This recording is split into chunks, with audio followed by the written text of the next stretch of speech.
What's going on, guys? Welcome back to #AskGSM here today for episode 634. It is Tuesday, January 20th, 2026. I'm Graham GSM Matthews. Hope you guys are doing well and having a great week so far. Do not adjust your phone, television sets, computer screen, whatever you're watching this on. We do have a bit of a different format. I could have gone live about an hour ago. I was ready like an hour-ish ago, over an hour ago.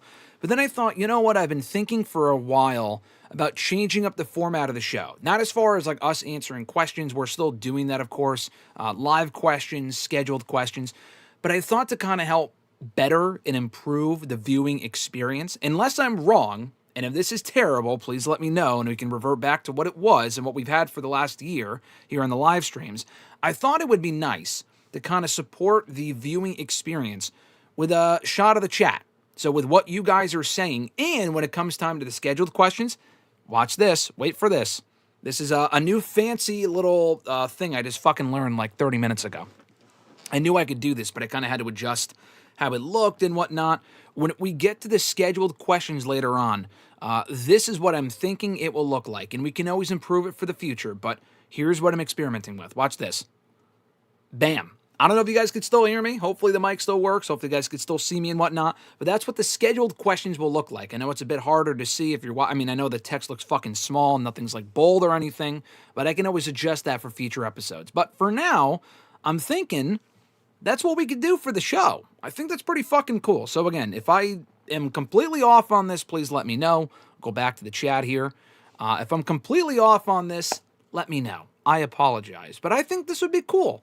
So the chat will not show exactly what's going on at this exact moment. It will show what I am seeing on my end, as far as we're going back to the beginning of what you guys were sending in before we went live here. And I appreciate all the activity in the chat. We will get to live in a little bit. You guys sent in a lot of great questions. From those comments alone here on the screen, you could see Johnny, Ringside Logic, Atlee, what's going on, brother? Appreciate seeing you in the chat. Hope you're doing well. Thank you for sending in those comments and whatnot. We'll get to those in a little bit. Nathaniel, I see you. Fernando, I see you. I feel like this could be fun. So please let me know in the chat, obviously of which I will read later. And what I read, you guys will see here on the screen, because I've gotten so many comments in the last year and doing fucking live streams. Oh, he didn't see my comment. He overread my comment. I mean, I will not read everything, obviously. But I thought this would better support what I am seeing on my side, so we can kind of catch up to the live comments when we get there. So you guys aren't wondering, like, what the fuck is he going off about? What is he reading at the moment? I'm usually behind because I like to read as much as possible. So, yeah, let me know if you like it. And if not, we'll go right back to what it was a year ago, but also a week ago here on #AskGSM. A couple housekeeping things I would like to get to first before we get going here. That includes shouting out our channel members. Alexis, Miss Maud Matthews, Dillon, DiGiacomo, Mrs. Renee, Daniel Malcolm at I'm Quarter on X, DJ Swerve1 on IG at Swerve1, WON that is, Mr. Marceau himself at RJ_Marceau on X, John Ritland, Real Honesty with John Ritland on YouTube. Subscribe to his channel. We actually spoke here 2 weeks ago on our best, worst, and top movies, bottom movies, I guess you could also say, of 2025. We did a very long live stream breaking all that stuff down, so that is currently up from 2 weeks ago. I also want to shout out Richie, another channel member, Red Planet Wrestling, also right here on YouTube. An average Grunt, not last, but not least either. I mean, he is last, but not least, is what I meant to say. At gruntwrestling.bluesky.social on Blue Sky. Thank you to all of our loyal channel members. I very much appreciate the support. $5 a month gets videos like yesterday's WrestleRant ranks early and ad-free. Now, they usually go up a couple hours early, ad-free as well, so you don't have to worry about clicking through any fucking ads and shit. What I am also hoping to start doing soon is not only setting videos up early and ad-free for members, but like days early, and not just hours early. So I have a few videos that aren't currently published that will be going up at some point. Like sometimes I can't put shit up early because I don't record it until the day of. But there is some stuff that I have in the can waiting to be released, and channel members will get them a while early. So for example, bit of a sneak peek here. I don't know when this is going up. Probably not for another few weeks, because I know Unreal dropped today. For anyone that has asked so far, or will ask in this episode, I have not watched any of the show yet. I saw some clips on Twitter. I have not watched anything else from the season so far. So, that being said, we're going to try to have an Unreal Season 2 review up here on the channel at some point, maybe this weekend. I'm also maybe wanting to do a lot of thoughts going on right now. I would like to do a Royal Rumble live stream, not for this year's show. I'm going to be watching that show with friends and family and stuff, so I will not be live streaming that show. But an old Rumble, like do a watch along for an old Rumble. I feel like that would be fun. I feel like that'd be sick. So if you want to chime in on that, please let me know. Might do it this weekend. This Saturday, I think, marks exactly 10 years since the 2016 Royal Rumble show. I wouldn't do the entire show, probably just the Rumble itself, but I feel like that would be fun. So let me know on that front. But yeah, so I did a review of the AEW book. I talked about this a week or two ago, and it was a good book. It was called This Book is All Elite, the complete history or whatever it was called of All Elite Wrestling of AEW. I've already read the book, listened to the audiobook, really, is what I mean to say. But it was a good book, and I already shot the review. And I think it's already up here on the channel. So not live, but I've already uploaded it.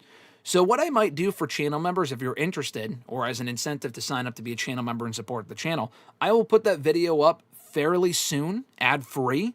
And it could be available to channel members like a full fucking 2 weeks before it goes up for everyone else.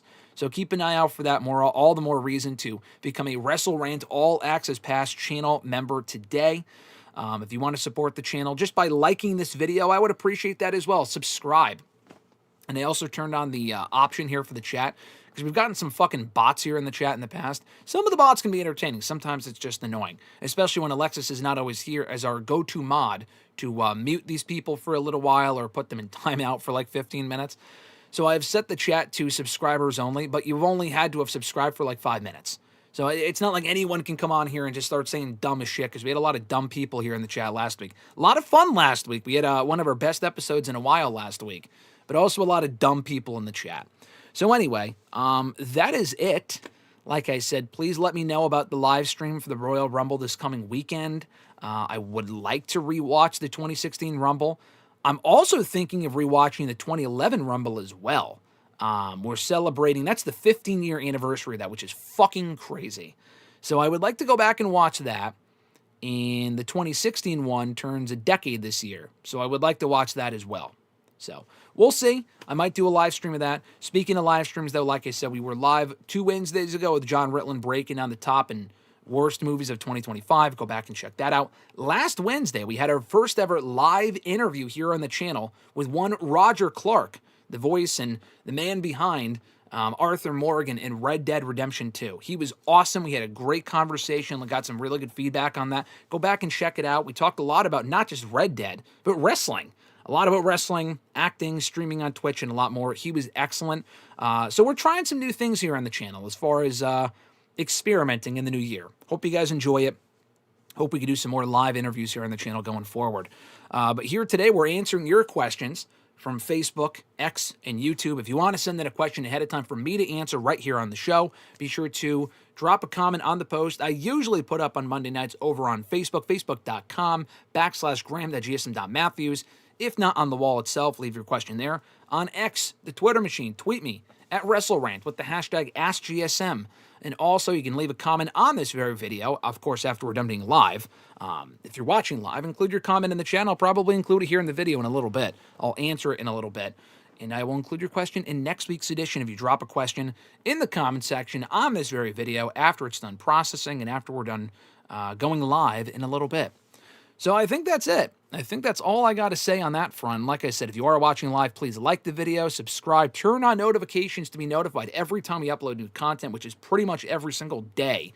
And also be notified every time we go live, whether it be for hashtag AskGSM on Tuesdays, WrestleRant Radio on Thursdays, a rare live stream on a Wednesday, a rare interview on a Wednesday. We could be going live for that, a fucking Royal Rumble watch-along. You never know when we're going to be going live or dropping new content, so hit that notification bell if you haven't already. All right, so now we'll get into the chat here again. Thank you guys so much for sending all of this in before we even hit live here today. I try to set the video on early. I'm actually on time with everything at the moment. I'm caught up on everything. All my reviews are done up until the stuff airing today, of course. But like my Raw review, I watched that on time. That's one of the benefits of having these fucking shows air so early, which is great. But anyway, so yeah, I think I'm all caught up for the most part on everything else, and we can kind of get going with the questions. Oh, I mentioned that because that's why I put up the video for you guys to send shit in early if you would like last night. Can't always do that, can't always promise that, but today we were able to do that. We should be here for a few hours. Don't know how long I'll be here today, but it'll definitely be for at least 2.5 hours, maybe even 3. Time will tell. Anyway, Johnny said, all-time as far as pointless Royal Rumble winners. That's the big question here today. We'll get into that in a little bit as far as my answer for it. But Johnny said, all-time, first place would be Brock Lesnar in 2022. Second would be Batista in 2014. And third would be Triple H in 2016. Notice how all of those are recent examples. Like, how many fucking pointless Royal Rumble winners? Like, I'll get to that question later on because someone sent in that question from the scheduled questions as far as pointless Royal Rumble winners. And they said, what are your top 5 pointless Royal Rumble winners in the last 10 years? And I said, I'm thinking to myself, I can't even, like, in the last 10 years, that feels like half the winners. But then you also have women's Royal Rumble winners. That's not necessarily true.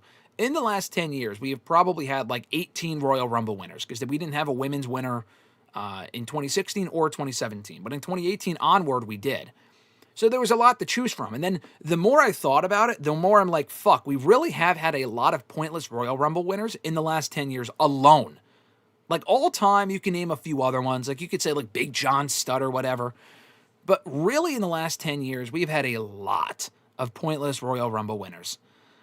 Johnny also said for the women's, Charlotte from last year. And that's really the only one you could say. And even that one I could understand. Like, the women's Rumble winners, I think they've largely gotten it right. Asuka got it right in 2018. Becky got it right. Charlotte, I was not a fan of her winning in 2020, but it did lead to that great match with Rhea Ripley for the NXT Women's Championship that year at WrestleMania, so I fucking hated the finish. Shayna Baszler really should have won that Royal Rumble, but Charlotte Flair was bound to win one eventually. 2021 was Bianca Belair, great winner. 2022 was Ronda, which a lot of people were not happy with, but she had just returned. It made sense. It was a cool return. I liked it. The road to WrestleMania that year with her and Charlotte sucked, but Ronda winning the Rumble I thought was fine. 2023, Rhea Ripley, great winner. Bayley, 2024, great winner. And then really only last year, even Charlotte winning, I was not thrilled with, but it was the most logical choice because she was going on to WrestleMania to face Tiffany. They really should have given the win to like fucking Io Sky or something, but they ended up giving Io Sky the Women's World Championship like a month later, which was even better. And yeah, so it ended up working out, really. Johnny said, in 2017, I would have changed the plans. Bray wins the Royal Rumble, then Orton wins the Elimination Chamber and WWE title, and Bray defeats Orton in WrestleMania for the WWE Championship. I love all of that, but that was not the story WWE was telling.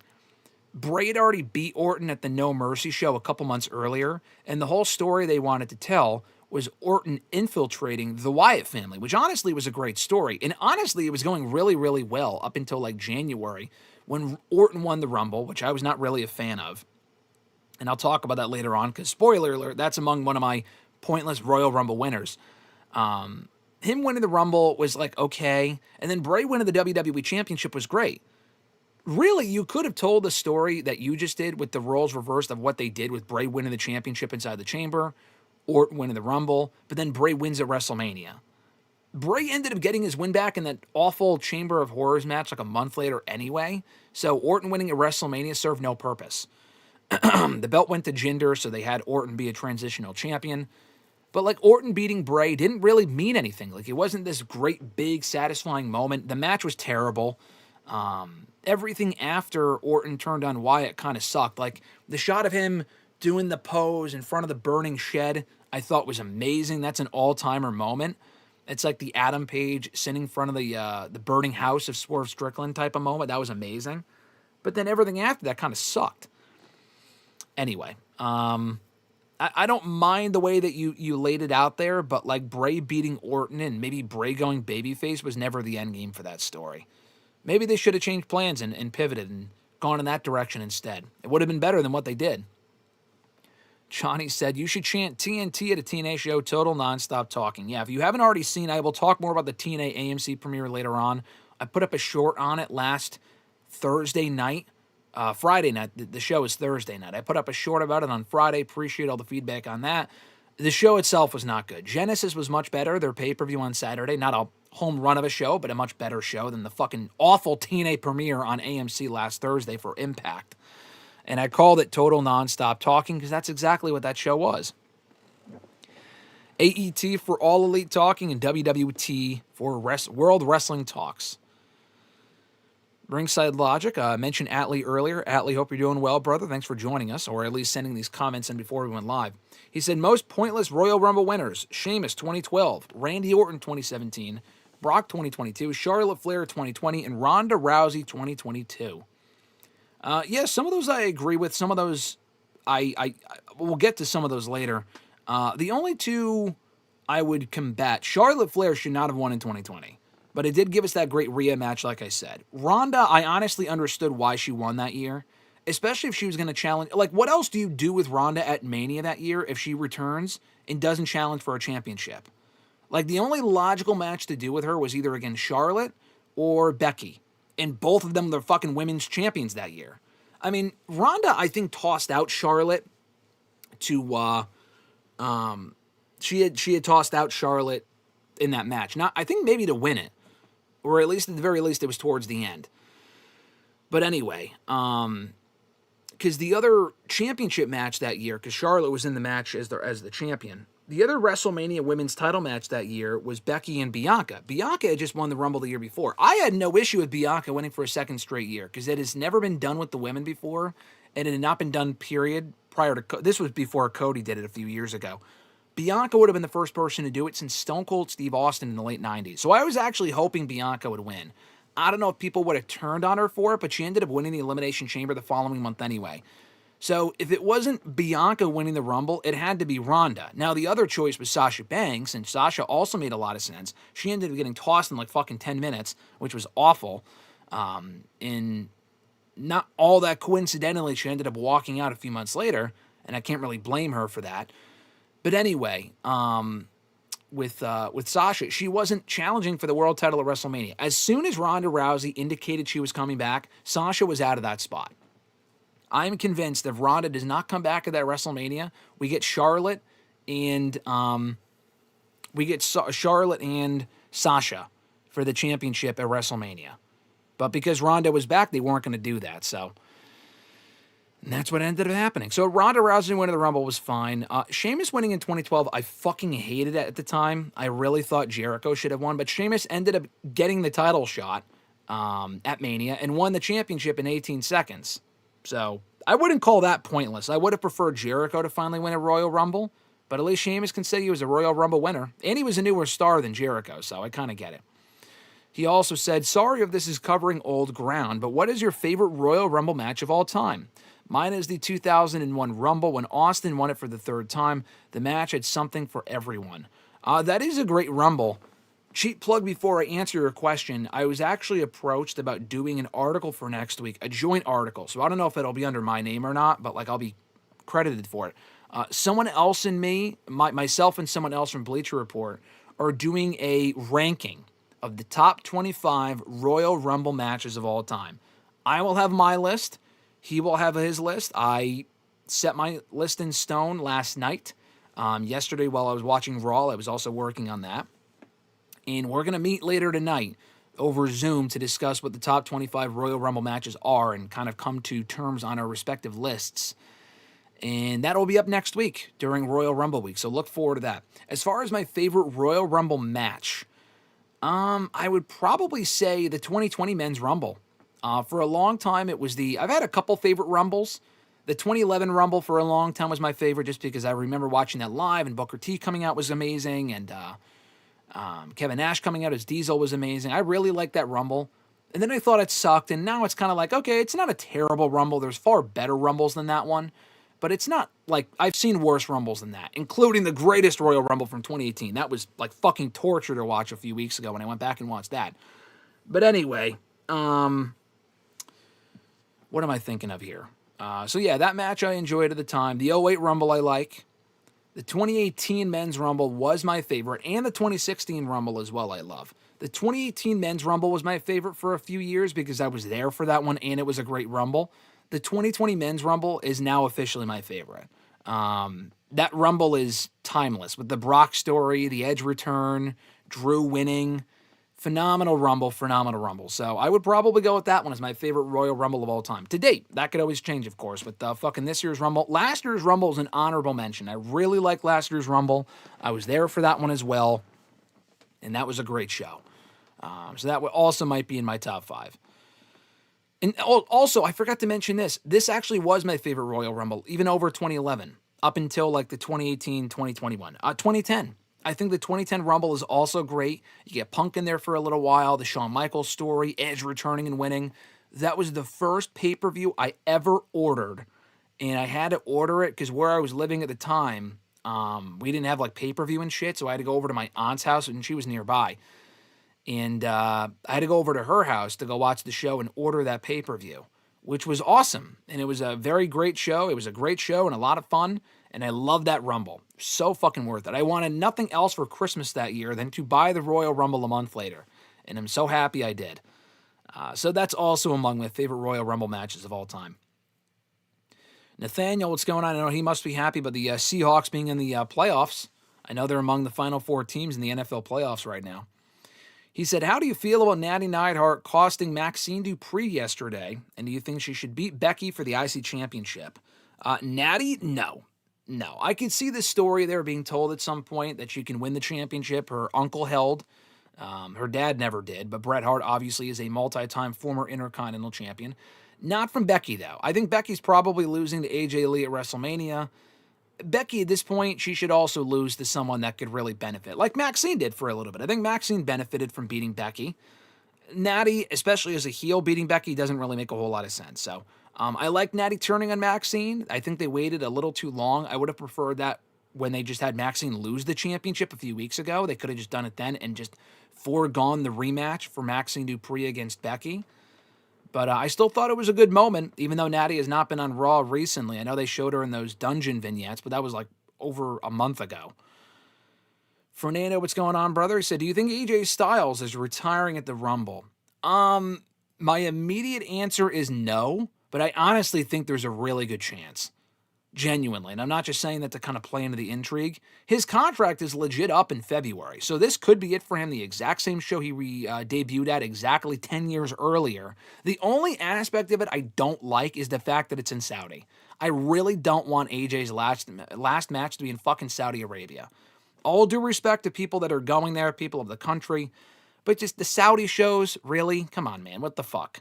I wouldn't want AJ's match to be to be in Saudi Arabia. I mean, people have... Goldberg had his last match in Saudi Arabia, but he specifically said, I do not want my last match to be over there. I would prefer for it to be on U.S. soil.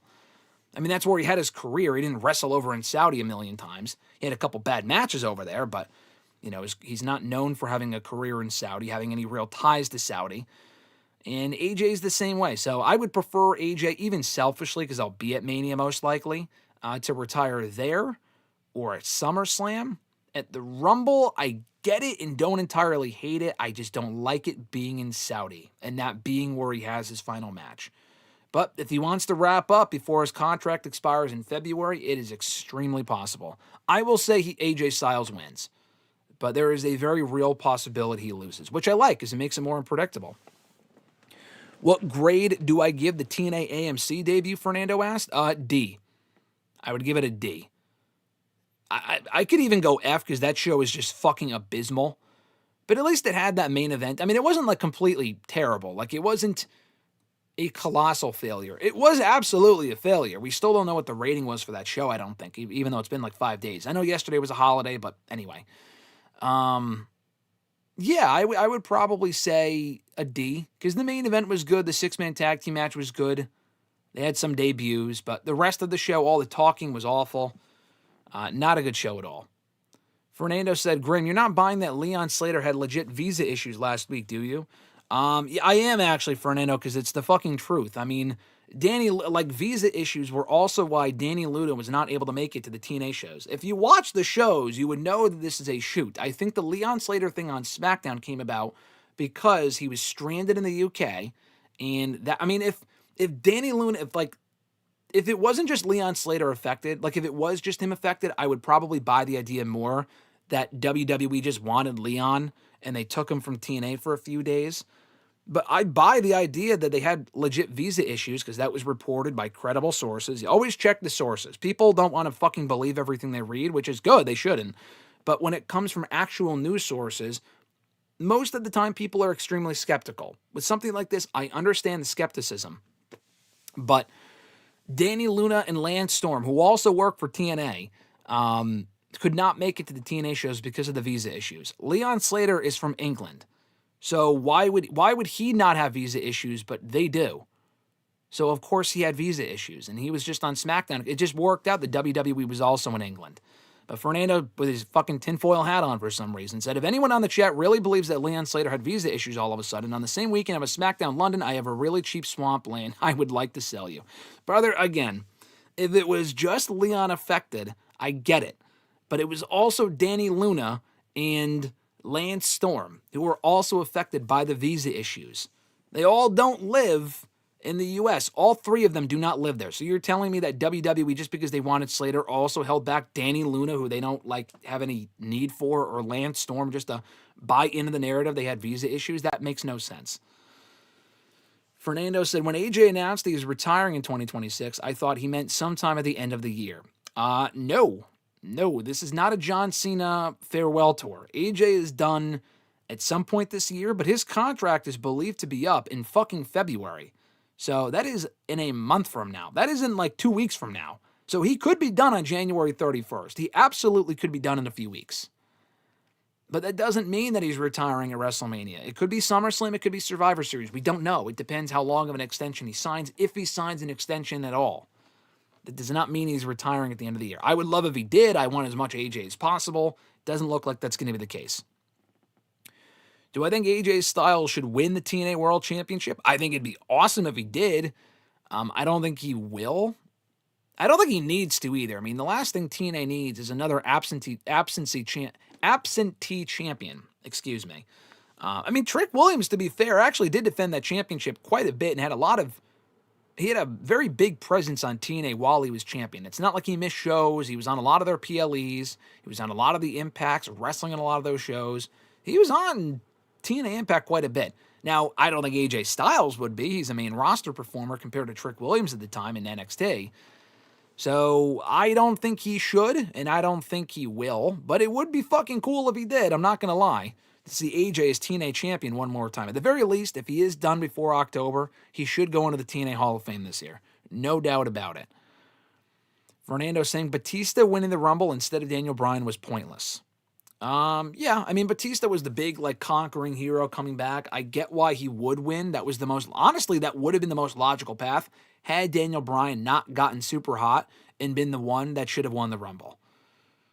If it wasn't for the Bryan thing, Batista winning was the next best thing. I hate to tell you, but at the time, the product was so fucking bad, no one else really made sense to win the Rumble that year. I know Roman Reigns was among the final two, but Roman Reigns was not winning the fucking Royal Rumble in 2014. 2015, he did, and people didn't like it, and neither did I, but that was for a different reason. But the Batista thing, he was the next best choice. And Daniel Bryan wasn't even in the Rumble. Bryan should have won the Rumble, especially since they ended up correcting course and putting him in the title match at Mania anyway. Fernando said, I was never a fan of the Rumble co-winners either. Lex Luger or Brett should have won, not both. I get why they did it. I'm not a fan of that either because it doesn't even make sense in the canon of WWE that they had co-winners in 1994 and then in 2005, which I know is not the plan, for it to end in a draw because they had a botch. But it doesn't make sense for 94 to end in a draw, but then for 2005 to be restarted between Cena and Batista. Or if not, restart the entire fucking Rumble. You know what I mean? So, yeah, I would have preferred if they just had Bret Hart win, but they were still on the fence about Lex Luger. They wanted to give him his moment, but guess what? They were too late. They should have given him the championship at SummerSlam 94 or 93. The problem is, they really fucked that whole championship scene that year that Yokozuna was champion because he won the title at Mania. If they didn't already have him immediately lose it to Hulk Hogan for some dumbass reason on that exact same show and then win it back from Hogan a couple months later, they honestly could have taken the belt off of Yokozuna at SummerSlam and then give it right back to Yokozuna by Survivor Series or the Rumble, especially if Luger was not as over as they thought or doing as much good business as they thought he could. But they waited. They had him beat Yokozuna at SummerSlam, but by countout. And it would have been dumb for Yokozuna to lose the belt the initial way that he did, which was just awful at the end of WrestleMania 9. Win it back, lose it again, win it back, and then lose it again by WrestleMania. That just would have been stupid. So they couldn't really take the belt off of him at SummerSlam if they wanted him to lose it to Bret Hart at Mania. I don't know, man. Because Bret Hart also needed to finish his story, so to speak, after losing to Yokozuna at WrestleMania 9. And he made the most sense. I mean, he was an overall better performer than Luger. He was more ready for that main event spot.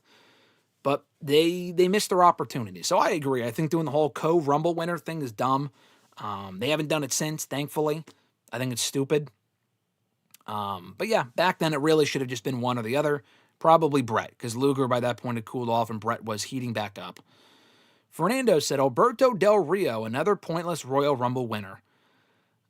I don't know if I would call him pointless. I mean, they were heavily pushing him at the time. None of us liked Del Rio, I get that. But at the time, he was a rising star. He made history by winning the only ever 40-man Rumble. There was a 50-man Rumble that was terrible, but the 40-man Rumble was better than that. You know, better moments, better stories, better surprises, whatnot. And, I mean, he lost at WrestleMania. He did go on to become WWE champion later that year, so I guess it was pointless in that respect. But you could say the same thing about so many other people. Del Rio winning was not pointless. It made sense for them to put him in that spot. If it wasn't Del Rio, guess what? It would have been fucking John Cena again. Because the two top title matches at Mania that year were Del Rio and Edge, which Del Rio lost, and Cena and The Miz. So it was either Del Rio or the fucking Miz. And that was not going to happen. I mean, CM Punk realistically should have won the Rumble. He was doing awesome work back then, but they were not going to do Punk and Miz at WrestleMania. So Del Rio winning was not, I mean, he ended up becoming like at least something of a star for them at the main event level, at least for a little while. So I know we can look at it now and be like, it's not like fucking, it's not like a mid-carder won the Royal Rumble. Del Rio was like a 4-time WWE champion, world champion of that company. So, again, it's not like Luger, who never even won a world championship. You could say him winning the Rumble was kind of pointless because it didn't really amount to much, and he never won a world title in that company after that, nor did he win a world championship before that. Del Rio, I don't know if I'd call that pointless. Fernando said, nothing against Edge, but him winning the year when he did was pointless. In 2021, yes. 2010, no.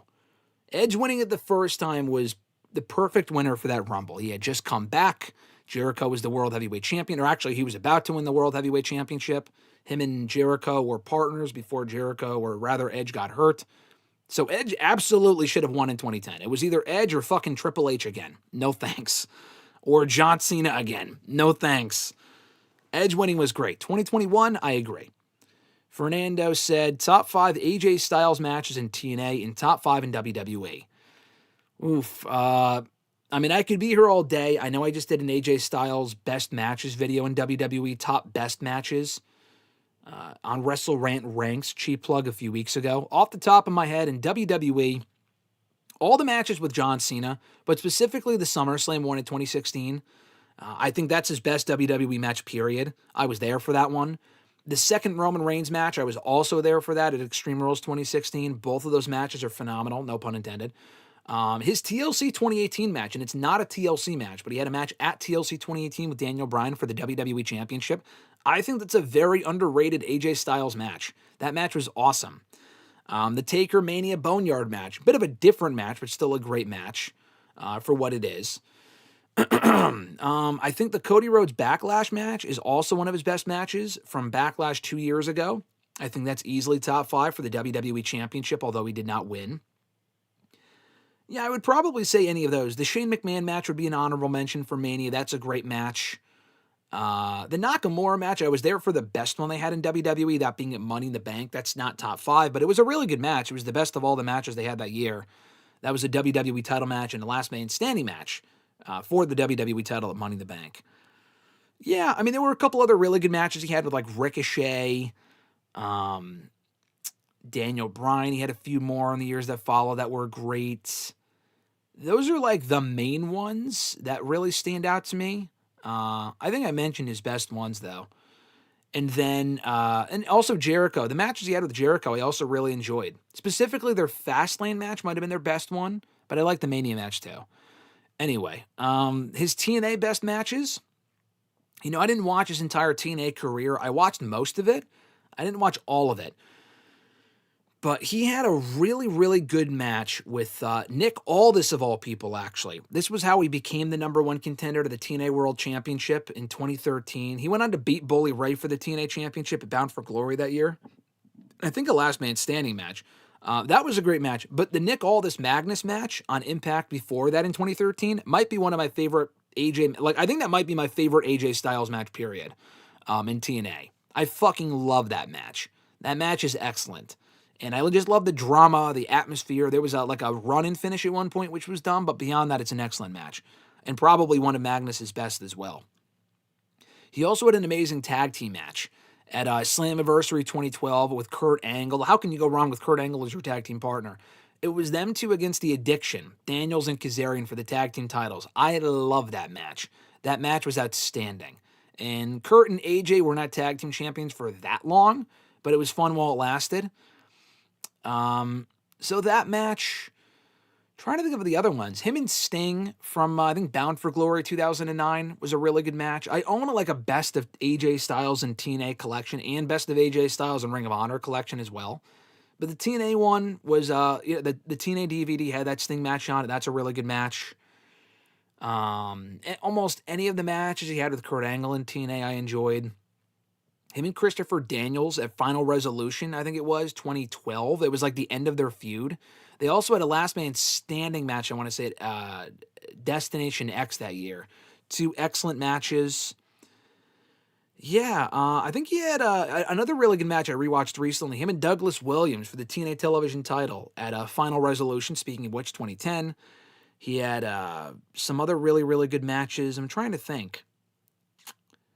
What else? There were other matches I'm not thinking of. Definitely before the point in which I mentioned, but definitely before 08, he had some amazing matches as well. I just can't think of them because I wasn't watching TNA at the time. But 2012 was kind of dominated by the Daniel stuff. 2013 I mentioned, and then he left in 2014 at the end of 2013, beginning of 2014. So. Yeah, those I think were his best matches during that time period. I know there was one on the tip of my tongue I'm not thinking of. I mentioned the Angle matches. Most of the stuff he did with Fortune I enjoyed. He had some matches with Jeff Hardy I thought were good. Him and Kazarian I thought had a great match at one of those early 2012 pay-per-views. I loved that match in the finish specifically. I thought that was amazing. I don't know if it was Victory Road or Against All Odds. It was one of those shows I thought they had a great match at. Yeah, a lot of great AJ Styles matches from that period. He had a really good match on Impact as well with Austin Aries that I also thought was great. Anyway, Nathaniel said, I was happy when Edge won the Rumble. It was amazing for him to go from 1 to win it. I was proud. I almost thought he would challenge Finn for the NXT championship. That would have been silly. They did tease that. They did do an interaction with Edge and not only Finn Balor, who was NXT champion at that point, but Karrion fucking Kross. Could you imagine Edge and Karrion Kross for the NXT championship at WrestleMania? I mean, at the time it sounded crazy, but now it sounds crazy, but at the time it was almost like a possibility. Eric Douglas, what's going on, brother? He said, I would have 3 Brock, Ronda, his most pointless Royal Rumble winners. Brock, Ronda, and Charlotte from 2020. The NXT Championship, really? I thought it was cool. I thought it helped elevate the NXT brand. It kind of put the NXT Women's Champion... it was during COVID, so it kind of got forgotten about. And Charlotte winning was awful. But, it put the NXT Championship on another level. And the NXT was really being promoted as a third brand back then, on the level of Raw and SmackDown, especially after they won most of their matches at Survivor Series a few months earlier. So honestly, Charlotte, yes, going for the NXT Women's Championship in 2020, I didn't really have an issue with. She shouldn't have won the Rumble, mind you. I think that should have been Shayna Baszler, who went on to challenge for the Raw Women's Championship anyway at WrestleMania. But Brock and Ronda, Ronda I get. Brock was just fucking stupid, winning the Rumble when he did in 2022. Give me backshot. Solomonster says, I'm pretty confident if Liv wins the Rumble, then beats Stephania, I think the Raw Women's title will orbit around Liv, Rox, and Raquel, and I'm not sure how to feel about that. I don't think it will. They have so many women, so much talent in that Raw women's division. How do you circle it? I mean, especially with Raquel, who's been in the women's world title picture for months now. Are they going to keep her in that mix for the next 6 months? I don't think so. Permanently, probably not. Liv, I could see. Roxanne, maybe. I don't think Roxanne's ready to be the women's world champion yet, quite honestly. I mean, you could say the same thing about Stephanie. And Roxanne's like better on the mic, but she's not as over, or she's not like on that level yet. I could see her as like the mid-card champion first. But how do you orbit the championship around those three when you have Rhea Ripley, Io Sky, Becky Lynch, Stephanie, among others in that Raw women's division? Not even mentioning the women from SmackDown or other women they could call up to Raw in the coming months. Bayley, Lyra are another two. So, I don't see that happening. Fernando said you were subbed by, I think he meant snubbed. You were snubbed by TNA for the AMC debut. You should have been invited to attend alongside them other content creators. I've never heard of any of them before who were there. I've never heard of any of them among those that were there. I'm actually familiar with them. Pretty much every single person they showed among the content creators. I didn't see them on Impact itself. It was among the times I was fast forwarding. So when they showed the celebrities in the crowd, I mean, they're not celebrities, but like they were showing notable people in the crowd. When they were shown, I didn't see them because I was skipping through at that point because the show was fucking terrible. And I'm like, can we get to like some actual meaningful segments or matches here, please? I ended up seeing a post later on that showed who was there. And I'm familiar with a lot of them, and a lot of them do like really good work. So I don't really have any issue with them being there or being shown. I think TNA, I think AJ Francis specifically is kind of responsible for wanting to kind of jump on that bandwagon of getting TNA more exposure. I don't have an issue with that. And was I snubbed by TNA for not being invited? I mean, I suppose. I don't know if I would have wanted to go anyway, because to my knowledge, I think TNA just paid for their tickets. You would have had to fucking fly there. I'm not flying there for Impact. I'm sorry. I'm not flying to Dallas just to go to Impact and then go home. That would have been kind of a waste of time. But, good for them that they got to attend. I have no ill will against them. A lot of those people are I'm familiar with or have interacted with, and they're good people. So no issues there. Johnny said, what year had the best build to the Royal Rumble event, and what year for the Royal Rumble match? Best build? I mean, I feel like a lot of the builds to the Rumble have all blended together because it's like, oh, I'm going to win. It's like, no one's going to, like, that's not really all that interesting to me. Like, we know that this person wants to win. Fernando likes the format. Thank you, Fernando. Grunt said, new developments. Indeed. Grunt, what's going on, brother? Thank you for joining. I know I'm behind here in the chat. I'm taking time on each of these questions. But like I said earlier, if you like the new format, please let me know. If you don't, also let me know. So we can go back to what it was before. But the chat that you're seeing on screen is what I'm looking at. So, we will get to the current stuff in a little while. But I thought you guys would appreciate being able to see what I'm looking at, so you know where I am in the chat.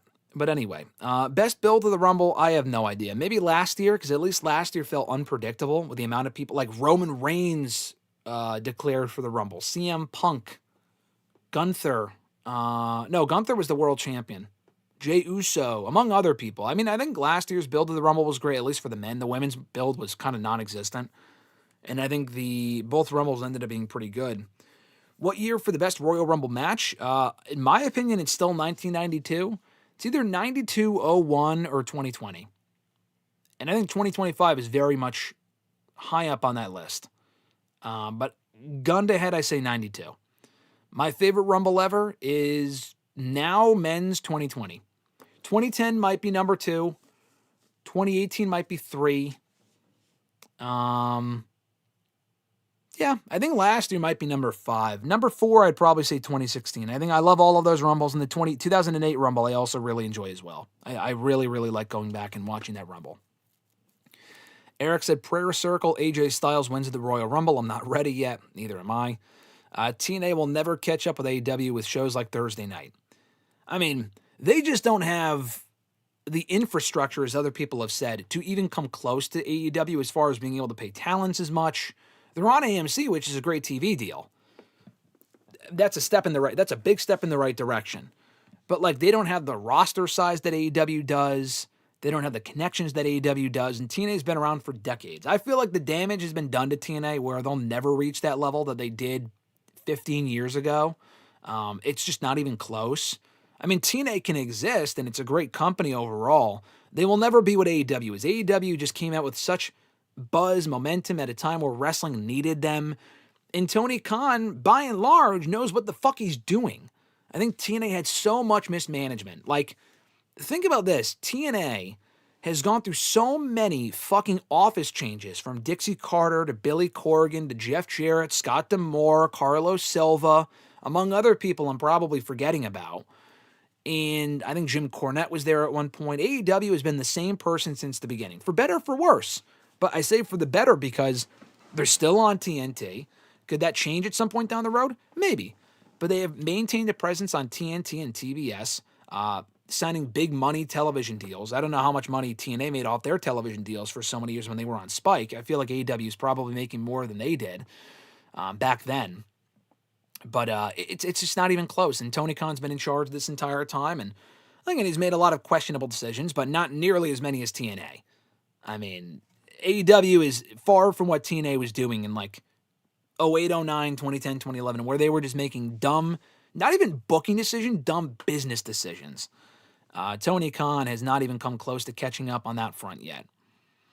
Grunt said, do you think all the recent signings Tony has made is leading to a TV deal for Ring of Honor like some are speculating? Yeah, I've seen that speculation. I think it's honestly very possible. My only question with that is, like, why now? Ring of Honor's been behind the Honor Club paywall now for 3 fucking years, I think. Maybe 4. I know he bought Ring of Honor 4 years ago, so probably 3 years now. He's been hoping for a Ring of Honor TV deal for over 3 or 4 years. Why would now be a time where anyone would want that brand on their show? Like, he would really have to start putting effort into Ring of Honor to make it worthy of being on television. It's not like unbearable, but like it's just fucking enhancement matches. I watch the show. I review the show. There are some good stuff that come out of it. The pay-per-views are great, but the weekly television show is a complete waste of time. If they couldn't get a television deal for Ring of Honor, well, the entire time that Athena's been the Ring of Honor World Champion, which is over 3 years at this point, Jericho is Ring of Honor Champion twice. Not even once, twice. And they still couldn't get a TV deal. That tells me they're not getting a TV deal. I mean, Bandito's been the champion now for a while. They had the belt on Mark Briscoe, Eddie Kingston, all AEW regulars. No TV deal, no TV network seems to really give a shit, including Warner Brothers. If they really wanted Ring of Honor on their television programming, they would have worked out something for Ring of Honor to get on one of their networks when they renegotiated about 1.5 years ago. And that didn't happen. So it could happen. It could happen. But I just don't foresee that happening. All the signings Tony is making, I think I saw Solomonster speculate on this front, that the loss of Jericho really freed up a lot of money for him to spend. And I mean, I don't really think money's much of a factor. Tony Khan seemingly has like endless amounts of money, so it doesn't really matter that much. But now he's spending that on people that he could use for Ring of Honor. Now, again, is that leading to a Ring of Honor TV deal? It surely adds fuel to the fire. I'm not expecting it. I still say that will not happen. And even, what does that even look like? What does that even look like, as far as what network would Ring of Honor even be on? Seemingly, the CW was an option at one point. But then NXT got that deal, and Tony Khan wanted to wait to see if Ring of Honor could be bunched with AEW, which it wasn't, so that was probably a mistake. CW is not an option anymore. I don't know. Like, even the TNA, I feel like TNA Impact is a much better show. Not last week. Last week sucked. But Impact is largely a more worthwhile, important show than ROH TV in 2026. TNA getting AMC is great, and I think that makes sense. Ring of Honor ending up on a network like that, I just don't see. Unless Tony Khan pays for that time slot, I just don't see that. But we'll see. Fernando said Jade had a rough week on the chat last week. Roger was fired last week. Graham is expanding in 2026. Exciting. Thank you, Fernando, for all the kind words. I appreciate it. And thank you for watching and tuning into the Roger interview last week. He was great. Fernando said the fans were booing Jey Uso hard last night. Are the fans done with Jey? Were they booing him hard? I don't think so. I heard a lot of yeets, and I don't know if you watched the show on mute. I didn't hear that at all. Hacksaw Jim Duggan. Was it pointless? I don't know if that was pointless. I mean, Hacksaw, like, his one claim to fame is him winning the Royal Rumble, the first ever Royal Rumble. Didn't do anything else in WWE after that, but that wasn't like they were going on back then to win world titles. So honestly, Hacksaw, like Big John Studd, I think is probably the most forgettable Royal Rumble winner of all time. So I could see Big John Studd being more pointless than Hacksaw. Hacksaw winning the first Rumble, back then it was just a regular Battle Royal, like the fucking Andre the Giant Memorial Battle Royal, before it ended up becoming more than what it was. Back then it was 20. That was their only ever 20-man Royal Rumble match. Grunt says, hot or cold, the 2010 Royal Rumble match is the most overrated Rumble match. Definitely not. That's a hot take, and that is also incorrect.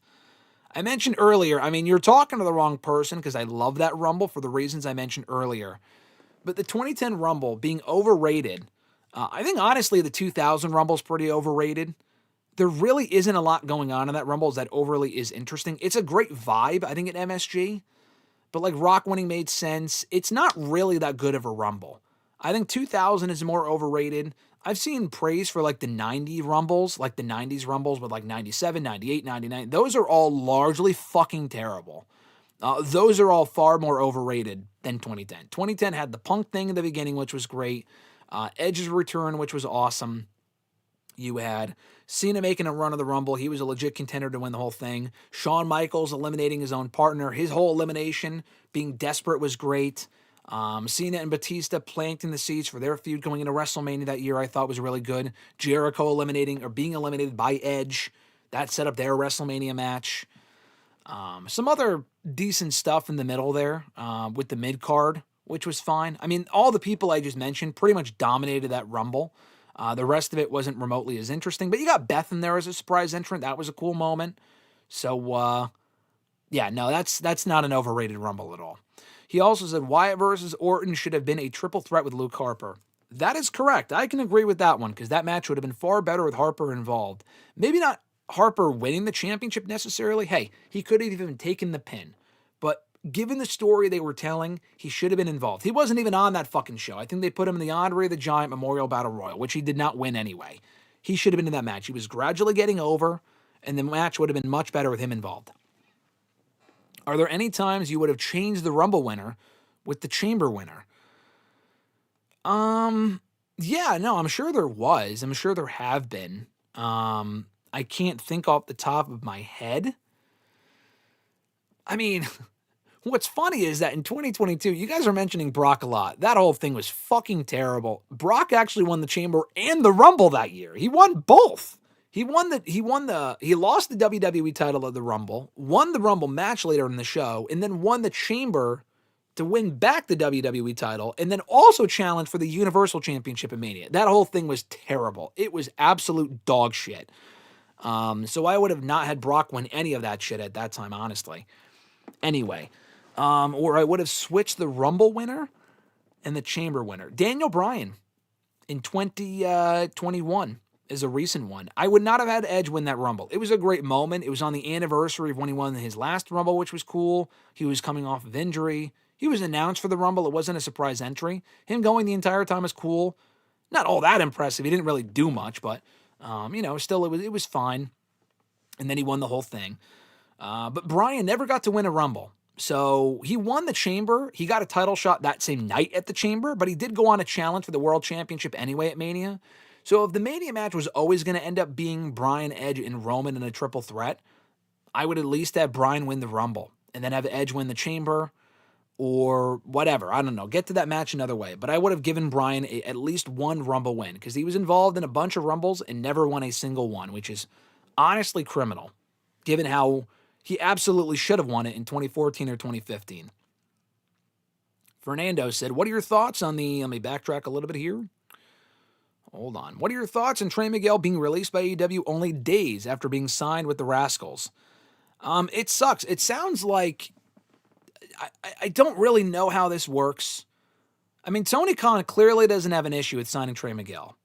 The network executives do. What this reads as is a Jay Briscoe situation. And Mark Briscoe didn't even fucking do anything wrong, but they didn't hire him until after Jay died. Mark Briscoe never did shit, but they still would not bring in either Briscoe because of comments that were heinous, that were they were terrible comments that Jay Briscoe made back in the day that he later apologized for. People had vouched for his character, like, not his wrestling character, but like who he had become as a man and apologizing and all this other shit. And they still did not want him on their network until after he fucking died. And then they came around to the idea of getting Mark on the show in his absence. And they did a whole tribute show to Mark Briscoe, or to Jay Briscoe. Tony Khan has literally said that his biggest regret, he has said this many times, is not getting the Briscoes in Ring of Honor. Or rather in AEW, once he bought Ring of Honor. He has even said the person who made that call doesn't even work there anymore. So then how the fuck is this still happening? Trey Miguel's comments, very clearly what happened, according to Fightful, if you kind of read between the lines. The comments that he made in a Twitter exchange years ago, this was like in 2020. So I'm not saying it was like 20 years ago, but it was like, it was still 6 years ago. It wasn't like that recently. It was a while ago. He said some dumb shit in an exchange with someone on Twitter, some like gay comments or whatever it was. And they were pretty hurtful, stupid shit. It was dumb shit for him to say. He apologized almost immediately afterward. He's been working for TNA ever since. He has not worked for WWE. Interestingly, he did not go there when the other Rascals did. He has said that was his own decision, but it makes me think in retrospect, maybe they didn't hire him because of this. And also at the time, that was more fresh. I mean, the comments seemingly were made in 2020. The Rascals went to WWE in 2021. They wrapped up in TNA in 2020. So I feel like WWE didn't want him because of that. They didn't want Zachary Wentz, another Rascal member with a problematic history. They didn't want Wentz either, but they allowed them to make appearances on NXT television a few years later, including Trey Miguel. So if he was that toxic, like Tessa Blanchard, they think is toxic. Based on the shit she has said or has been accused of saying, she has not once made a single appearance on NXT television. One of the only TNA talents that has not made a single appearance on NXT television since the whole TNA NXT working relationship started. Alicia fucking Fox, who is in a tag team with Tessa Blanchard, has, but not Tessa herself. That tells you something, okay? And her situation, I think, is worse, so that makes sense. Although that was years earlier, and Tessa, I think, has been on her best behavior recently. I haven't heard anything about her, so honestly, I wouldn't even be opposed if she ended up on NXT ultimately. That's a different story. With Trey Miguel, it was also around that same time in 2020 where he said dumb shit. Apologized. I honestly completely forgot or didn't even know about it. And seemingly that's why he was let go. Now, how does Tony Khan hire him and then find out they don't want him and then fire him? I think that whole thing is fucking stupid. How did they not have that conversation beforehand? I mean, that is just... How does that even happen? I don't know. I just think that whole thing is bullshit. And again, if people don't forgive him for what he said, I totally understand that. And it was a very dumb thing for him to say. He has, I think, been on his best behavior since then. People make mistakes. He apologized for it. He held himself accountable. He hasn't been in any trouble since then, to my knowledge. It's not like he holds those views to this day, as far as I know.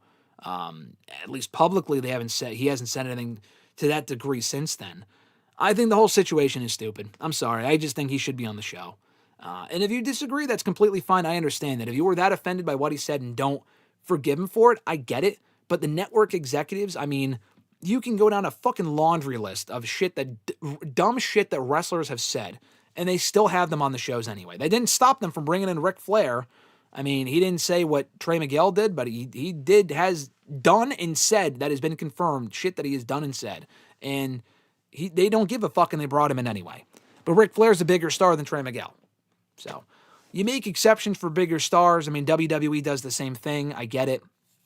But in this instance, with what he did, I'm just saying, with this specific case, with this company especially, and I don't think this is a Tony Khan call. I still question why he signed him and then found out later on he couldn't sign him. I think that's stupid.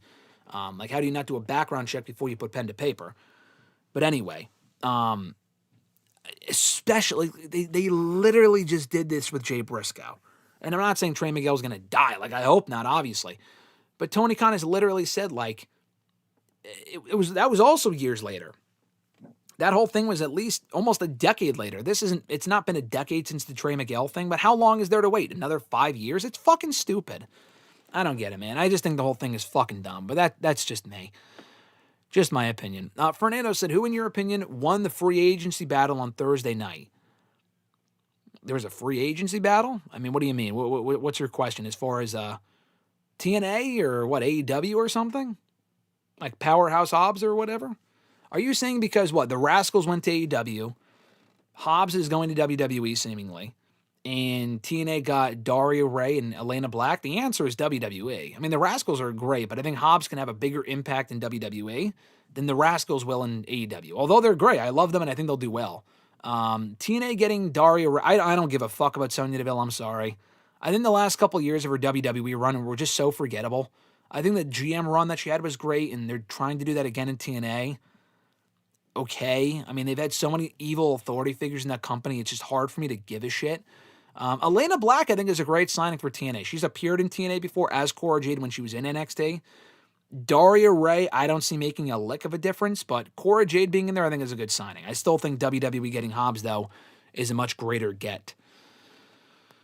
Let's see. Eric said, different winners for my picks. Brock, call me crazy, but Bad Bunny, Charlie. Who the fuck is Charlie? Shayna, Ronda, Mercedes, or Liv? I have no idea what you're talking about or what you're referring to. I know you're talking about the Rumble, but are you talking about the 2022 Rumble? Because I think all those people were in the 2022 Rumbles. Like instead of Brock, like Bad Bunny. No, Bad Bunny should not have won the fucking Royal Rumble. Shayna in 2022 was not winning the Rumble. Ronda did. Honestly, you mentioned Ronda, so I don't know what your question is. Fernando said, AJ retiring with only 4 weeks build is a mistake. Step down Triple H. We don't know if he's retiring. I mean, you're telling Triple H to step down. First of all, it might be AJ Styles' call. So everyone going for Triple H's throat on this one. Maybe AJ's just like, fuck it. I'm stepping. Like, I don't want to continue on. I would rather retire now. We don't know. Grunt says, yeah, it would be wild if AJ only retires in Saudi, but also misses out on one last WrestleMania paycheck. Again, he might not just give a shit, you know? Well, Grunt even said it, but I doubt he would tease something with Kaz and TNA if he was hanging it up at the Rumble, unless Saudi is just his WWE retirement. But if he does decide to wrestle outside of WWE, do you think one last match or two in New Japan is a possibility given his history there? All right, so you said a lot there. I'll address it in 3 parts based on your questions. The first part, as far as him missing out on a Mania paycheck, I don't think AJ Styles gives a fuck. I really don't. If he thinks he wants, like if he thinks he's cooked, which he's not, but if he thinks he's cooked and wants to be done and not extended anymore, like he's already extended, like he thought he would be done years ago. He has said that. He said at the time, like 2019, oh yeah, this is my last contract. That was 7 years ago, okay? If he thinks this is it and he doesn't want to go any further, I don't blame him. I just don't like his last match being in Saudi, but it being at the Rumble, I like. If it was on Raw, I think that would be bullshit. But if it's at the Rumble, I like that. In Saudi, that sucks, but he's going to get a Saudi paycheck, so there's that. 2, as far as the thing with Kaz and TNA, yeah, they tease something, but they also tease something with him and Santana. I think they just wanted to use AJ in TNA. I hope AJ wrestles in TNA one more time. I would be surprised if he did not wrestle in TNA one last time. If he was done in February, that would be crazy. And I also don't think he's going to wrestle in WWE for a final retirement match and then wrestle in TNA afterward. I don't see that happening. I don't think AJ's having his last match anywhere, honestly, but WWE. So I guess that kind of answers your third question. If he does decide to wrestle outside of WWE, would he go back to New Japan for a match? I don't think so, no. They did that big send-off for AJ in Japan the last time they were there, that whole video they posted, which was great. I don't think that happens if he just goes right back to New Japan if his WWE contract is done. If he feels like he can't do a WWE level of match, how the fuck does he feel like he could have a New Japan style of match? And honestly, what match could they even do in New Japan that would be worth him coming out of retirement for? I mean, their roster is so depleted at this point. It's not even like it's Wrestle Kingdom either. It's like, I don't know. I don't see that happening, so. No, I don't see him wrestling for New Japan. He has talked about wanting to retire in WWE. I mean, legitimately, if his contract is up in February, could he then go to AEW or New Japan or TNA? Yes. TNA works with WWE, so I don't see that happening. New Japan or AEW, it's a possibility, but just based on what he has said recently about AEW, or like when people have referenced AEW, it sounds like he's not going there. And I also feel like if he was going to go there, he would have done it years ago, not when he's on his last legs. It would be fucking awesome. I just don't see that happening. So, yeah, I think when he's done in WWE, he's done. I don't think he goes on to wrestle indies. I don't even think his body can take it. He's probably just wanting to be done with the traveling and all this other shit. When he's done, he's done. Could be wrong. I wouldn't even mind being wrong in this case. I just don't see that happening. Fernando said, who becomes a champion? First Hobbs in WWE or the Rascals in AEW? Good question. I'm going to say the Rascals. I feel like Hobbs could be a guy, unless he goes to NXT first. If he goes to NXT, I could see him winning the fucking NXT championship. So if that answers your question, then probably Hobbs. But if he's not going to NXT, I could see the Rascals winning the Trios championships in the not-too-distant future, especially if Hangman Page and Jet Speed are only a temporary team. Fernando said, are you surprised The Rock is the only WWE megastar to never win the Rumble? He won the Rumble in 2000, so that's actually not true. Venti Molina, Charlotte was the worst ever Women's Rumble winner in 2025. Imagine fighting for the Royal Rumble match for women and then getting a repeat winner so early on. It was fine. I mean, it could have been worse. I wasn't happy with Charlotte winning. Is she the worst ever Women's Rumble winner? Yeah, she probably is. Because like I said, Asuka made sense. Becky made sense. Charlotte winning the first time, I was probably more pissed about. Last year, I just kind of accepted the reality that she was winning. Honestly, you could either say 2020 or 2025 for worst Rumble winner, and it would be either Charlotte win. 2021 made sense. Ronda winning, I know we fucking hate Ronda and whatnot. People shit on Ronda. Her winning that Rumble made sense. If she was challenging Charlotte at Mania, and Bianca already won it the year before, and she challenged Becky at Mania that year, it made sense for Ronda to return in the Rumble and win. Rhea made sense. Bayley made sense, and Charlotte made sense because she faced Tiffany at Mania, and that was the match to do. But it was kind of a flat finish to that Rumble, and they tried to make her out to be this big baby face, which she was not. And they had to turn her heel soon after. So, yeah, honestly, she probably is the worst Women's Rumble winner, either last year or 2020. Either answer works. At least the 2020 Rumble win, that match might have been, I don't know if it was better, but it gave us that great Rhea match at Mania. The Tiffany match wasn't as good, but at least Charlotte lost. In 2020, the match was better, but she won. So, take your pick. Nathaniel said, who does Roman face at WrestleMania, if not Cody, because it won't be The Rock until 43, if not. Well, The Rock match, I have subjected myself to the belief. I subscribe to the theory that match at this point is not happening. If it was going to happen, it should have happened by now. Is there even really is there remotely as much appeal for a Rock Roman match as there was 2, 3, 4, 5 years ago? The answer is no. They could still do it because it's Saudi next year. I'm still going to say no, but it's not impossible. Anyway, Roman, who does he face this year? I'm going to say Braun Breaker. I hope it's not Cody. Drew I could see, but Drew would have to win, and I don't see that happening. I'll say Braun Breaker. Braun Breaker losing on the first Raw of the year kind of threw that in disarray. I just fucking hope it's not Cody. I really don't want to see Roman and Cody again this year. Not yet, anyway. Fernando, did AJ make a mistake not signing with WWE a lot sooner? Was he too loyal to TNA? Did he make a mistake? No. I mean, AJ still went on to have an incredible career in WWE, winning every championship, really, that they have, headlining a Mania, beating John Cena, having that amazing series of matches.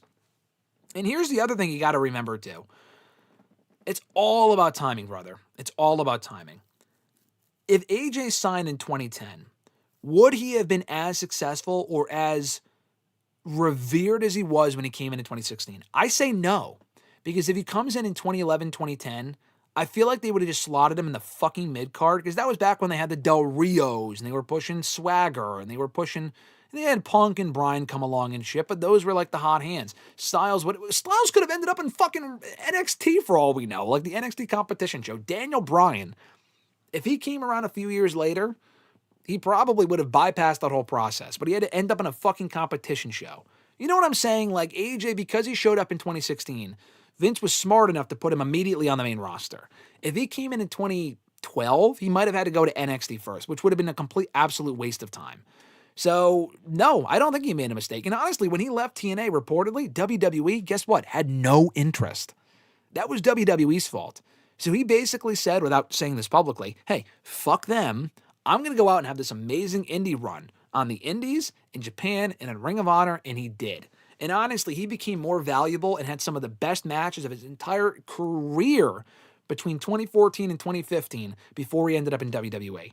I feel like peak AJ, honestly, is 2014 through 2016. And he had some great matches after that and a lot of great matches before it. But I feel like the best version of AJ Styles is Bullet Club AJ and 2016 AJ Styles in WWE, in my opinion.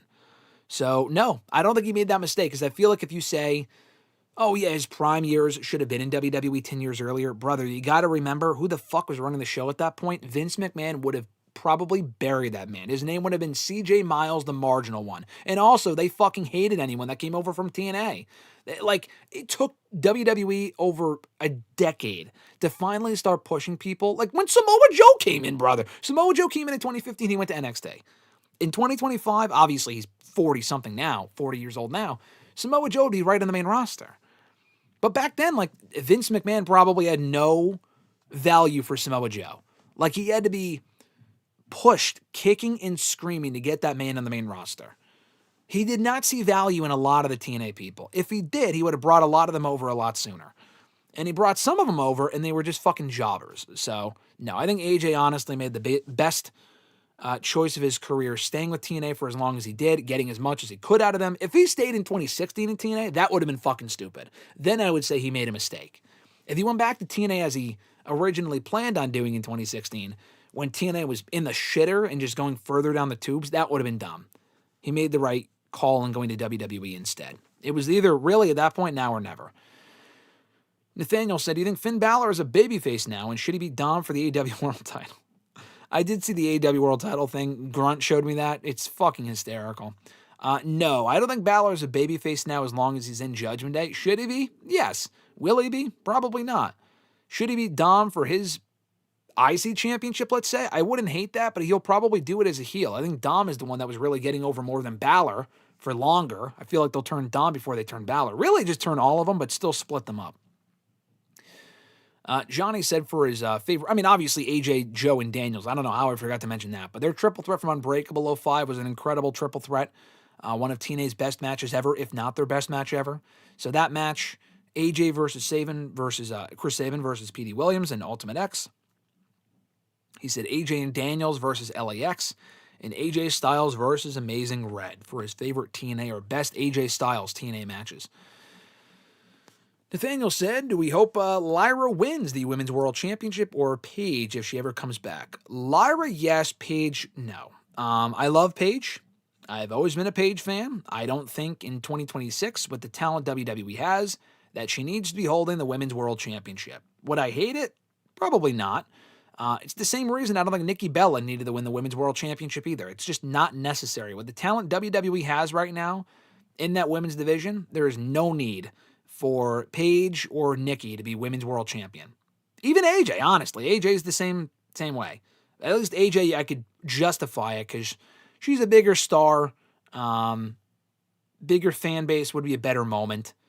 I don't mind Nikki at this point. Paige I love, but I just don't think it's necessary. Fernando says, should Bianca tie Stone Cold as a 3-time Rumble winner? I mean, she has to win her second one first. Fernando also said, how many Rumble shows have I been to, and which one is my favorite? Good question. I have been to 2018. I went to 2018 as a fan. I had long wanted to go to the Rumble. That was always on my bucket list. I finally got to go to one in 2018 with RJ.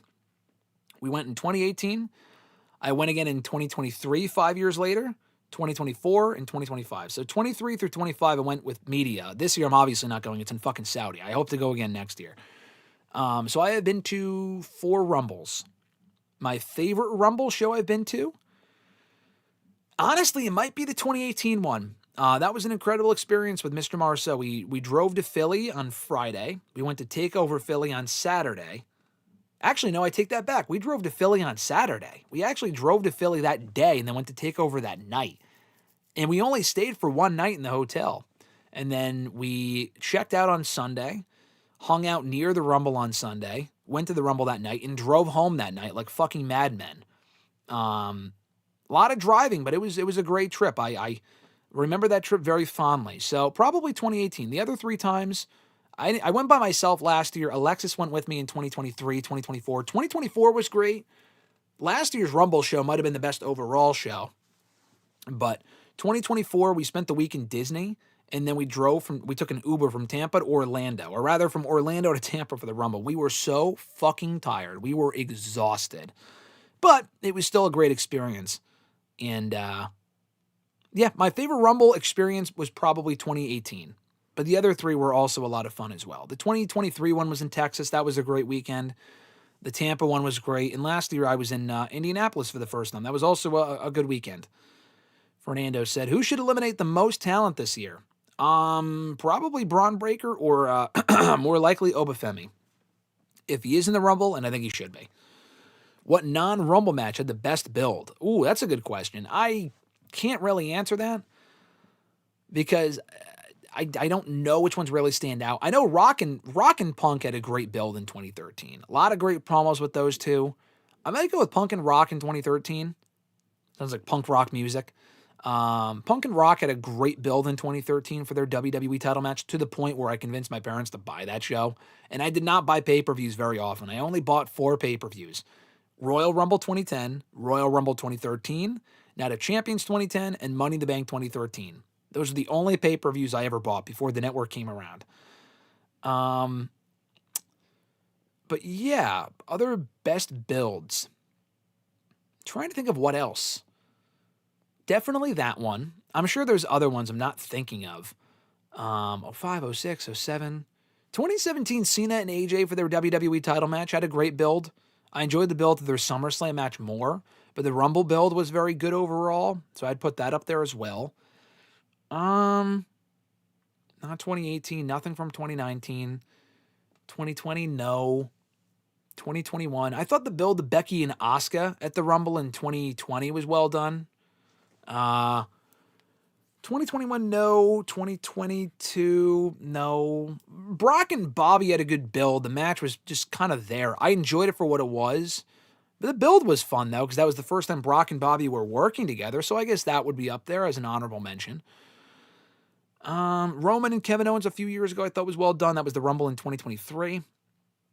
2024, no. And then last year, Cody and Kevin Owens had a good build. That was enjoyable. I'd probably go with Punk and Rock, honestly. From the last 15 years that I can remember, I'd probably go with Punk and Rock from 2013's Rumble show. I thought that was also a really good match, too. Johnny said, I already answered that. Fernando said, will The Rock be a part of Mania? This year? No, I don't think so. Saudi, maybe, if the money talks. This year, I'm going to say no. He wasn't there last year when it made sense. Why would he be there this year? I guess when it doesn't make sense, he'll be there. I guess that's his mantra. Fernando said, should Cody be out of the WWE title picture at Mania this year? Does he have to be? No, honestly, if Cody is challenging for a world title, it has to make sense. If it's Drew again, fuck no. If he's facing or defending against Roman, fuck no.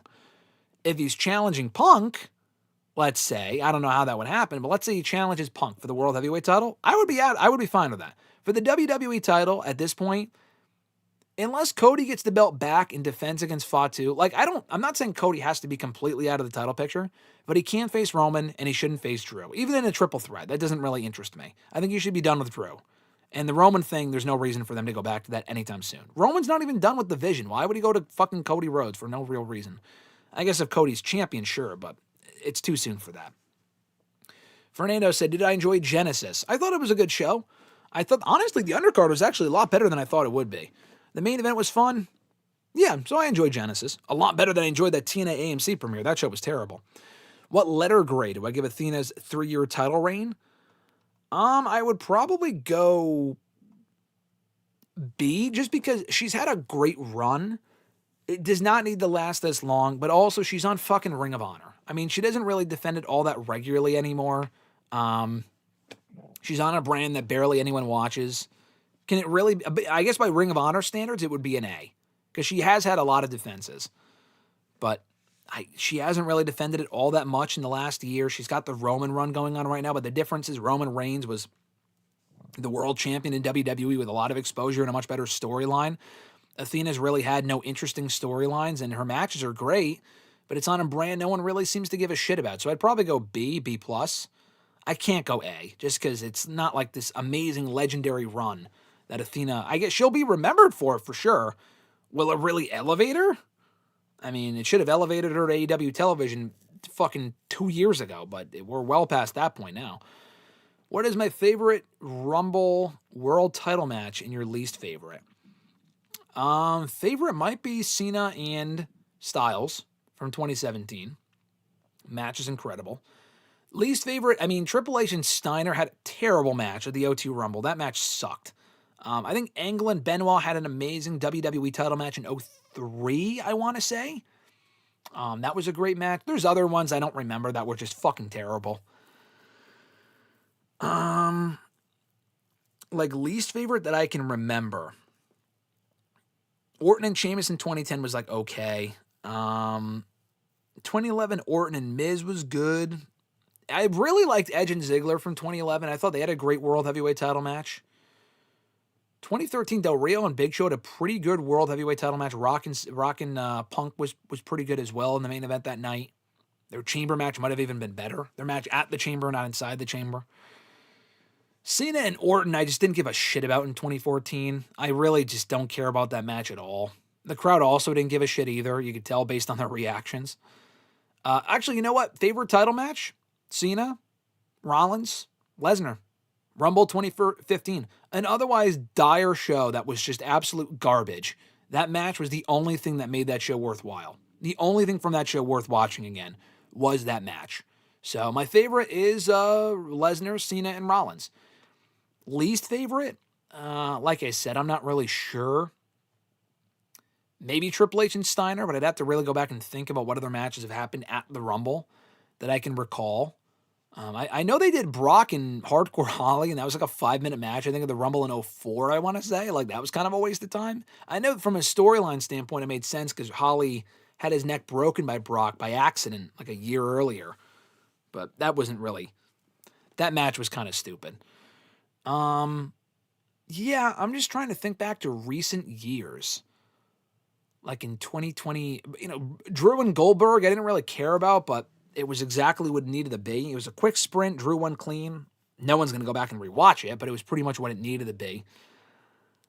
Yeah, that's really about it.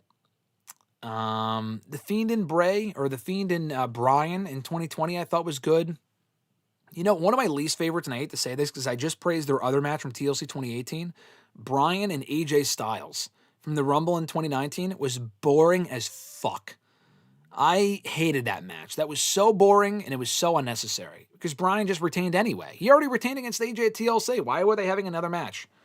There really was no reason for it. That's also among my least favorite. I fucking hated that match. It was so boring. You would never think, like, I would hate a Bryan AJ match, but that was certainly up there. Fernando said, your favorite Rumble surprise return? Edge in 2010 was up there for a long time because I loved that return because that was my first ever pay-per-view I bought, and that was amazing. Edge, Booker T in 2011 I've always loved. I love that Rumble return. Edge in 2020 is incredible just because he came back from retirement in that Rumble, which was crazy, and came back for a full-on fucking run, which was insane. That might be number one. I know there's other ones. I've mentioned these before. Bubba Ray Dudley coming out in the 2015 Rumble, I always really enjoyed. I thought that was a great moment. That was like one of the only people I wanted in the Rumble that year, and that was great. Rey Mysterio in the 2018 one was amazing. That was really, really cool. Trying to think of what else. The last few years really haven't had like major Rumble surprises. Alexa Bliss coming out last year was great. Wasn't my favorite, but it was a great moment. 2022 Christian, that's another one. Christian coming out in 2021. That honestly kind of kicked off his AEW run. He only came back for that one Rumble, and then he went to AEW instead of WWE. So, yeah, that would also be up there, even though there were no fans, and that kind of sucks, but it was still great to see him in a Rumble for the first time in like 16 years. Brock Lesnar got a lot of pointless wins. Yeah, I know. Nathaniel said, I was tired of Roman versus Brock in 2022. We all were. Nathaniel said, guess what? Arya Starks from Game of Thrones is getting a spin-off series. I don't watch Game of Thrones, so I don't really care. I saw the new SpongeBob movie last week. Was it good? I mean, it looked like garbage, Nathaniel, so you have to let me know what you thought. Nathaniel said also, do you think The Miz is one of the greatest heels ever? No. He is very underrated in a lot of respects. One of the best heels of all time? Definitely not. Johnny said, with the Death Riders and Don Callis family about to feud, what has been your favorite faction versus faction feud storyline? That's a good question. The first one that comes to mind, it was a very short feud, but that match was amazing. The Wyatt family versus The Shield from Elimination Chamber 2013. 14. That would have to be it. I love that little brief feud. It was short, it was sweet, but that match was amazing. That atmosphere was incredible. So, yeah, probably. And they also went on to have other great matches in the months that followed. So, probably the Shield versus Wyatt family. I can't think of any other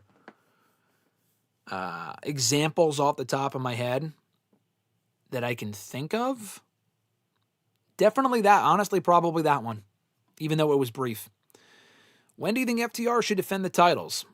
Against the Don Callis family, hopefully on TV. That's not a pay-per-view match. I'm sorry. I like Jake Doyle, but him and Mark Davis, I don't give a shit about as a team. It should be a good match. That's not something you wait until Revolution for. Hopefully soon. Go Hawks. I'm confident we'll win the Super Bowl, Nathaniel says. Hey, we'll see. Avengers Doomsday trailer will show during the Super Bowl. Imagine if they showed Toby's Spider-Man and Hugh Jackman's Wolverine. I don't think they would give that away in the trailer, in my opinion, but that would be cool. Cora is better than Sonya, Fernando said. In my opinion, yes. I think Cora has more star potential. In the ring, they might be about equal. When was the last time anyone really gave a shit about Sonya Deville? Cora's also younger, so she also has more years ahead of her. Not that Sonya's 50. Sonya's younger too, but the only time I think I was ever really, truly interested in Sonya as a character was when she was feuding with Mandy Rose for that brief period in 2020. They had a great feud and some really good matches. The GM stuff she did was good, but it overstayed its welcome.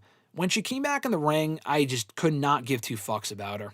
I just have not seen one Sonya Deville match that I thought was overly great. Not that Cora Jade's out there having these bangers either, but I think Cora Jade's better in the ring. She has more star potential. She's younger. Better on the mic maybe, or at least equal. I don't know. Yeah, I think Cora's a better pickup for TNA than Sonya. I stand by that. What did I think of AJ when I first saw him perform? I thought he was phenomenal, no pun intended. I first saw him perform when I started watching TNA in 2008, and I thought he was great. He actually was not my favorite from the get-go, though. That was probably Beer Money. Beer Money stood out to me. AJ was great. I didn't really... I was like, wow, where's this guy been my entire wrestling fandom, which at that point was only a few months. I started watching WWE and then TNA maybe 6 months later. But AJ was very impressive. Eric said, I meant Shayna should have won in 2020. I agree with that. Grunt said, my biggest issue with the 2010 Rumble is everyone focuses on Shawn Michaels' performance when, 1, he didn't enter until 17, and 2, he was never in danger of being eliminated until the ending stretch.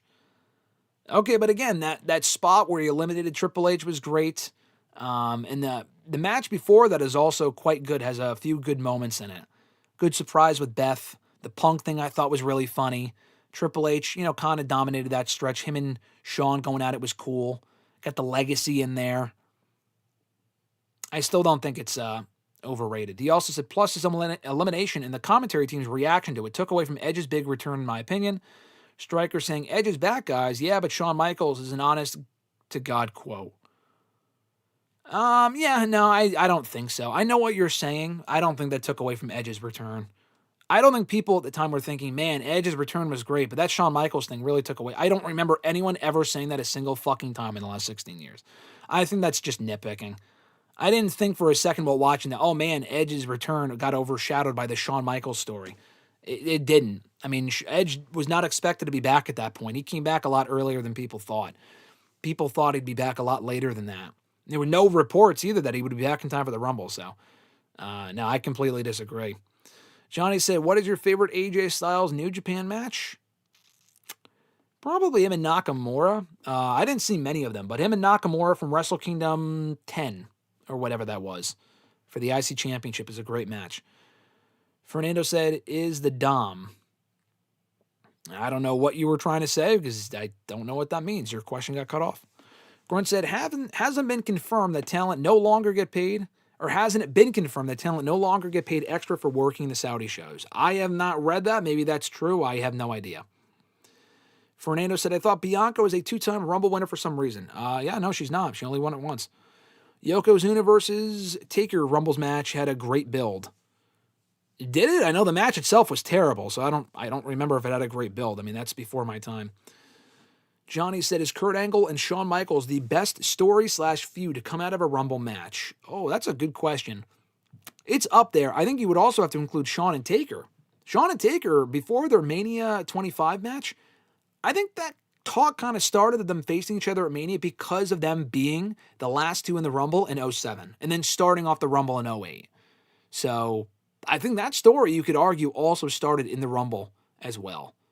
So Kurt and Shawn would be in there. I don't know if it's the best story to come out of a Rumble. I don't know if that's necessarily true. But it could be in the conversation. A lot of stories have started in the Rumble. So that I don't know if that's, again, like I said, necessarily true. Taker versus Bret Hart had a great build as well. Was that at the Rumble? I don't remember that being at the Rumble. You're probably right, though. Will the Death Riders make good baby faces feuding with the Don Callis family? I don't think so. I don't really care about the Death Riders. I don't care about that feud. That just sounds fucking boring to me. I'm sorry. I saw that last week. I'm like, ugh. I don't care. I just don't give a shit. Let's see. Taker for answer that. Blah, blah, blah. Better IC Championship match at the Royal Rumble. Jericho versus Benoit ladder match or Ambrose versus Owens last man standing? Great question. I'm going to go Jericho Benoit. Owens and Ambrose, though, is an excellent match. That is a great match that started that show in the Rumble in 2016. But I think Jericho and Benoit is more memorable, and it's a better match, but not by much. But I'll go with that match, though. It's still a great match. Both are. Do I prefer watching wrestling during the day or night? Fernando asked. During the day, because that way I have my nights free. During the day, I'm still busy too, but honestly, during the day, I prefer the day shows. I prefer the recent Raw afternoon shows, because then that way I can get Raw out of the way early, and then I can go about my business. And the reason why we started so early here today, or at least a little bit earlier than usual, is because I was already caught up on Raw and finished working on other stuff, so I prefer wrestling during the day, personally, though it depends on people's schedules. Did I enjoy my first Rumble that I saw? I loved it. The first Rumble I saw in full was the 2010 Rumble. I started watching wrestling in 08, after the Rumble in 08. I was a fan during the Rumble in 09. I did not buy that pay-per-view. Didn't even watch it until years later. I was in a WWE Universe live chat. They had something called WWE Universe back then. It was like their version of fucking Facebook. And you can chat with other fans, and they had kind of a live chat. It was a WWE-run social network. They wanted to get ahead of the whole Facebook thing, and they ended up, closing like a year or two later. But we did the live chat. I did the live chat for that show and heard about what was happening. I don't even know if I was awake during the actual Rumble. I don't think so. But the first Rumble I saw was the 2010 Rumble, because I bought it the following year. Nathaniel said, I thought the SpongeBob movie was okay. What did I think of it? I have not seen it. It looks fucking stupid. I know I just haven't had a chance to see it. RJ actually asked me to go see it with him. I would have seen it for him. My schedule has been busy enough to where I haven't been able to make it there to go see it with him. At this point, we're probably not going to see it. I may have dodged the bullet because that movie looks terrible. Fernando said, DX versus the Nation of Domination. As far as favorite faction feuds, yeah, that's up there. Not for my favorite, but it's a good faction feud. NWO Hollywood versus NWO Wolfpack. The Elite versus the Pinnacle. Was it the Elite? I don't know if you're thinking of the Elite. I think you're thinking of the Pinnacle versus the Inner Circle.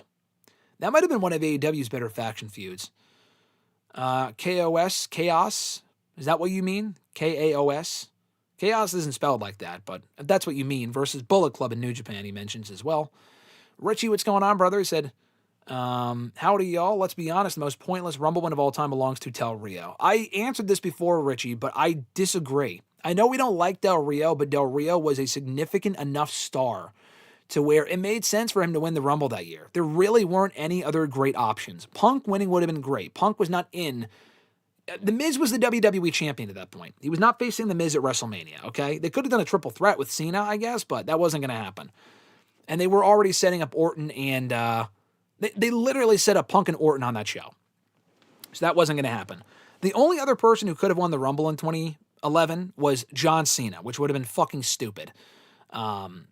I'm glad he won the Chamber instead. So Del Rio winning made sense, and it's not like like Nakamura, honestly, we all loved the Nakamura Rumble. The Rumble was great. We liked Nakamura. Nakamura winning was more pointless than Del Rio.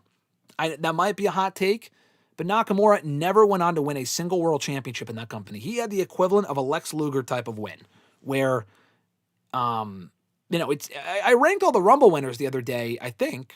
Was it this week or next week? I think it was this week. I think I ranked all the Rumble winners on this week's WrestleRant rank, so go back and check that out. But, Nakamura's Rumble is great. It was an amazing moment. He never that was like the peak of his popularity in that company. It was all downhill from there, really. Del Rio, at least, went on to win another 4 world championships in that company. Money in the Bank. He was extremely successful, so I know we look back on him and kind of laugh because it's Del Rio, but he was good. Del Rio was good, and he was a star at that point. So I wouldn't argue that it was a pointless Rumble win. Fernando said, HBK and Taker always had fire matches starting in Hell in the Cell. In 97, yeah, that match was amazing. My favorite faction feud in AEW, I think it might have been Pinnacle and Inner Circle. Elite versus Inner Circle was kind of inconsistent in 2019-2020. That Stadium Stampede is better, I think, than the 2021 one, but Stadium Stampede in 2021 was really good. And Inner Circle and Pinnacle had a pretty good feud. I wasn't really a big fan of it at the time because AEW had so many fucking factions. But it ended up being a fun little feud. Kind of rejuvenized Jericho as a babyface there for a while, which was good. The Pinnacle I thought was a great faction while it lasted, although I wasn't a fan of it initially. Ended up being a great faction. So probably Inner Circle and Pinnacle. Hogan versus Ultimate Warrior story started at the Rumble in 1990. Yes, it did. Indeed, it did. Warrior should have won that Rumble. Hogan won the Rumble, but then he also won the following year, too. Warrior should have won the Rumble that year to really put him over the edge. Nathaniel said, do you think Edge and Christian is one of the greatest tag teams of all time? Yes. Are they number one? No. I don't know where they would rank, but are they one of the greatest tag teams? I would say yes, even though they really were not together for all that long in the late 90s, early 2000s. Yeah, Fernando meant to say Pinnacle versus Inner Circle. If that's what you meant to say, I also agree. That was a very good feud. Johnny said, what letter grade would I give to the WWF versus WCW and ECW feud storyline? D. The Invasion shit fucking sucked. It was really not a lot of top stars. I wasn't watching at that point, so it might not be for me to say. But going back and watching it, a lot of those matches were not amazing. It didn't have a lot of top stars. WWE completely outnumbered the Invasion guys. Even after putting Stone Cold on the Invasion side, it was just a fucking mess, and it was never really properly done. It's one of the biggest blunders in company history. Now, it did get Booker T in the company. DDP's run was a failure from the get-go because they didn't know how to book him. But it got us Booker T among other people. It didn't really get anyone else over. It kind of just buried WCW and ECW. They didn't even launch ECW as its own thing until years later. So I'd probably go with D. Nathaniel said, do we wish that we had a third Shawn and Taker Mania match before the streak was broken? No. You could even argue they shouldn't have done a second one, but that second one was great. And that was a great way for Shawn to come out. Or go out, rather. Before he came back out of retirement in 2018, which was terrible. But no. Shawn and Taker did not need a third match. We kind of got it, honestly, at Crown Jewel 2018 and the tag team match, which was terrible. But I think the 2 matches at Mania were all that we needed. Let alone one, but the second one was a worthy sequel, in my opinion. I forgot all about Shinsuke winning the Rumble, LOL. I think a lot of people did, Fernando. I think a lot of people did. Worst faction, the Don Callis family or the Dungeon of Doom? The Dungeon of Doom. Listen, the Don Callis family is not a bad faction. They just have too many fucking people. I like the group. I think Don Callis is great. They just have way too many people. They have stars in there. The Dungeon of Doom, who the fuck did the Dungeon of Doom have? It helped Rob Van Dam a little bit. Oh, yeah, with the WCW, ECW feud storyline with WWF, it did. It did. It got RVD in the company. He got over. It really, the cons far outweighed the pros of that program. Was the whole Invasion storyline, which was terribly executed. Just awfully executed. All right, so what we're going to do now is go to the scheduled questions. And what you guys see here on your screen, first of all, let me know if you like it, if you like the format of what we're doing now, where you can see the chat. As far as what I'm looking at on the chat, you can see it there right next to me, which is cool. I'm going to pull up the questions. So I will pull up the questions, and you will see me in the corner. You will not see your current chat at the moment. I'll go back to that, as we usually do, after we're done here.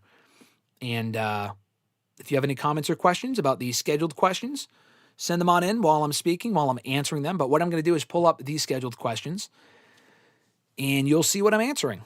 So we'll go to that in a second. But Fernando said the corporate ministry was terrible. Yeah, that also was not a great faction. All right, so let's go to the Noob said he likes the format. Thank you, Noob. I appreciate that. So like I said, this is something that we're trying now as far as having the chat next to us so you guys can see what I'm seeing and what I'm answering. The next format that I do is going to look a little bit different, so bear with me. Fernando also likes it. Thank you so much. Richie said, I just realized the chat is also on the screen. Man, I need sleep. Get that sleep, Richie. First of all, thank you. And second of all, get that sleep, brother. Get that sleep. Let's see. So what I'm going to do now is pull up the questions. Let me know if there's any issue, if you guys can't hear me or see me. But here we go. Boom. There are the questions. I'm going to answer them like this. And we're going to get down to the bottom. And when we get down to the bottom, you won't see. I'll have to move my camera up to the top right. But for now, this is how we will answer it. So give me a second and you can... I know the questions are small. This is a guinea pig run. So bear with me here as far as... the new format. I got to bold some stuff like the questions and who sent them in. So now you guys can see all the questions that are sent in and we can answer them together. Nike fan from YouTube asked, here's my prediction for the Women's Rumble Final Four. Liv Morgan, Raquel Rodriguez, Natty Neidhart, and Bianca Belair. What's yours? Natty Neidhart will absolutely not fucking be in the Final Four. That would be terrible.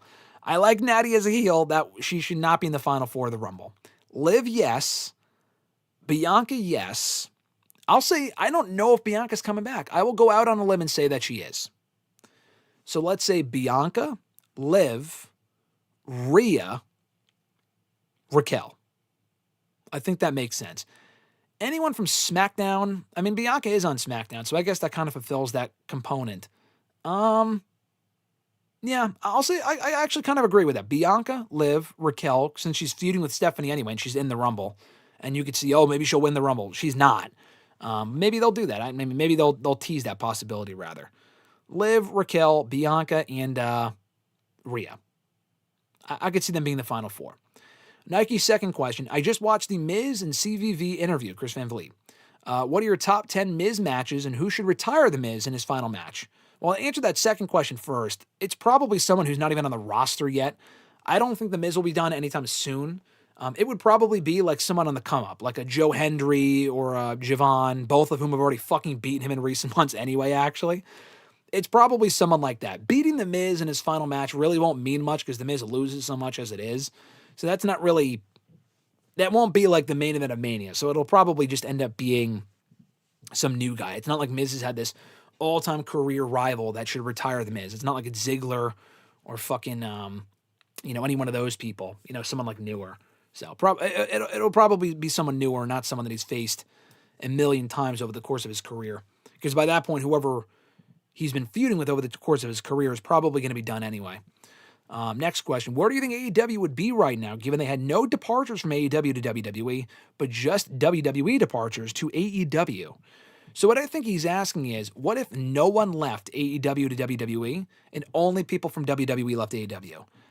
I don't think that would happen because we would have a roster so huge that they would have still had so many people on that show that I think it's not like, oh, Edge still comes over. If no one left AEW, Edge is not coming over to fucking AEW. We would have been lost. They would have had a roster of 1 million people.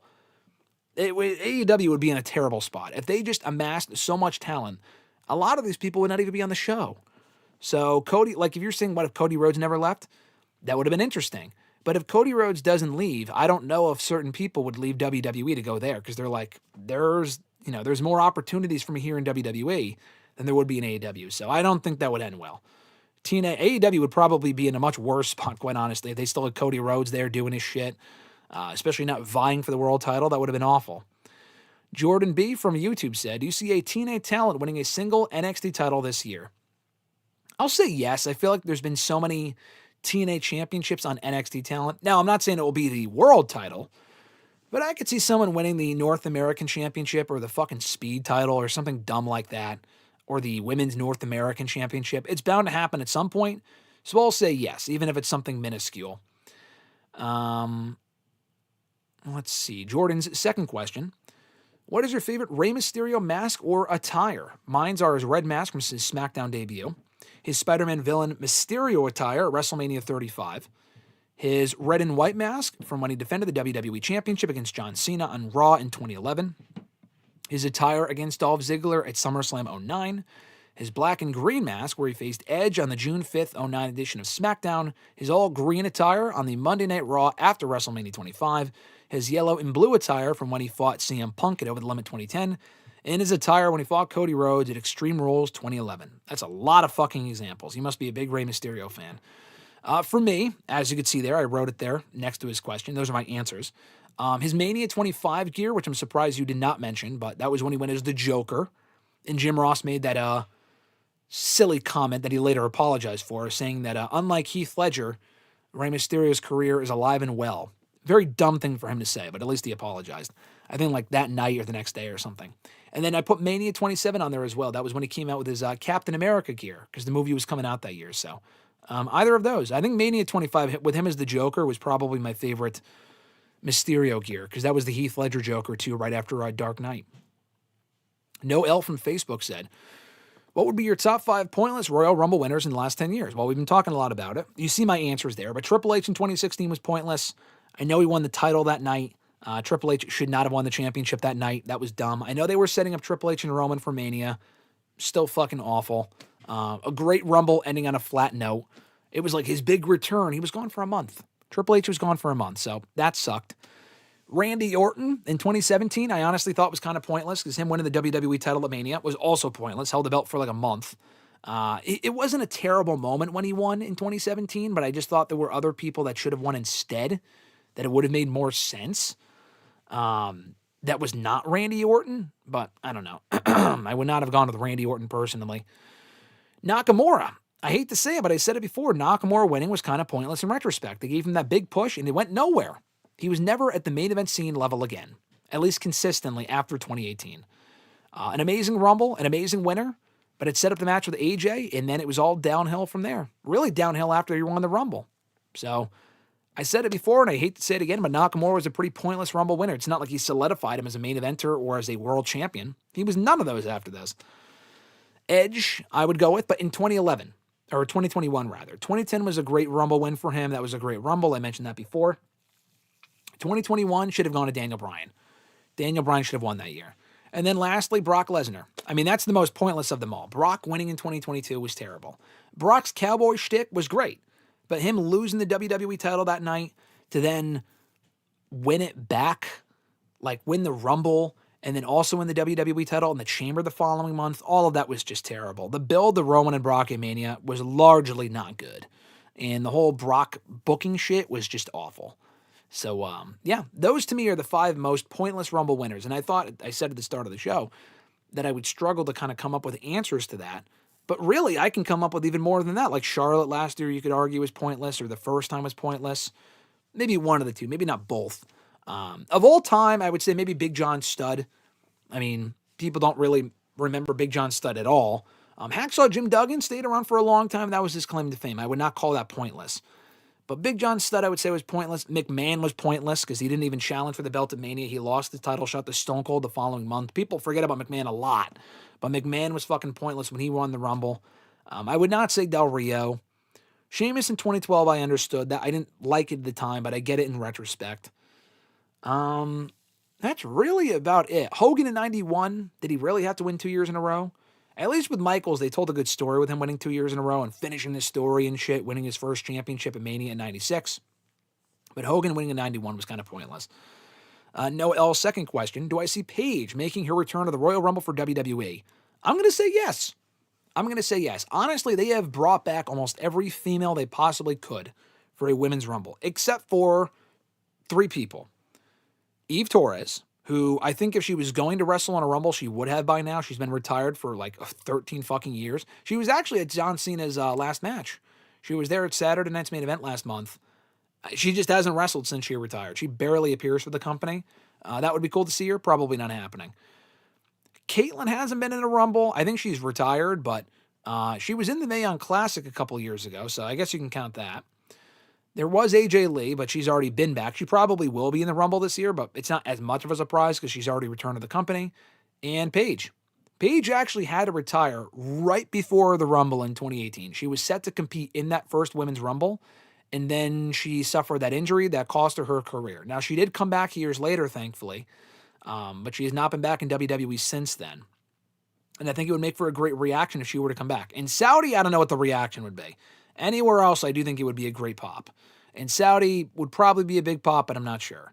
But I'll go off on a limb and say there's not really many women they can bring back for the Women's Rumble this year unless they just utilize only women from NXT, which is more likely. But I would say, yeah, put Paige in the Rumble. I feel like that'd be cool. Christopher L. from Facebook, his first question was, he said, hey, Graham, hope your 2026 is off to an awesome start. When the Wyatt Six were hyped up and debuted in the summer of 2024 on Raw, it was awesome. A slasher movie came to life for the closing minutes of the episode, and it was amazing to behold.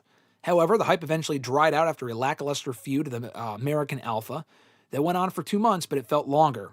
They then lazily moved to SmackDown in January of last year, and by the middle of July, they were tag team champions, but their popularity within the fan base and online have waned badly. Now, they're still in another middling rivalry with Solo Sikoa's stable, the MFTs. This is a case of a group coming in hot, but creative failing to live up to the hype, either by injury or by the fans just seeing it as a tribute group and not one that has their own identity. I also have a confession that I have mixed feelings of Bray Wyatt as a performer. As a character, he was creative and intriguing, but his promo at times just felt more like rambling than coherency in his matches, especially as The Fiend were always stuck in one gear, and had the tendency to be tedious. It's nice to be Sibo, I think is what he means, paying tribute to his brother, but his Uncle Howdy character feels one note, and the Wyatt Six still don't feel developed because we don't really know what it is they're all about or what their real motives are. So what do you think? Are the Wyatt Six a dead act or just botched? Having them as tag team champions somewhat hurt the division, and how can WWE refresh them since they feel cold? Honestly, I agree with pretty much everything you said. I think the Wyatt Six are a good group. They kind of ruin their momentum by taking them off TV so many times. I know a few members were hurt, but to justify taking the entire group off of TV, I don't think it was worth it. It really did a lot of damage.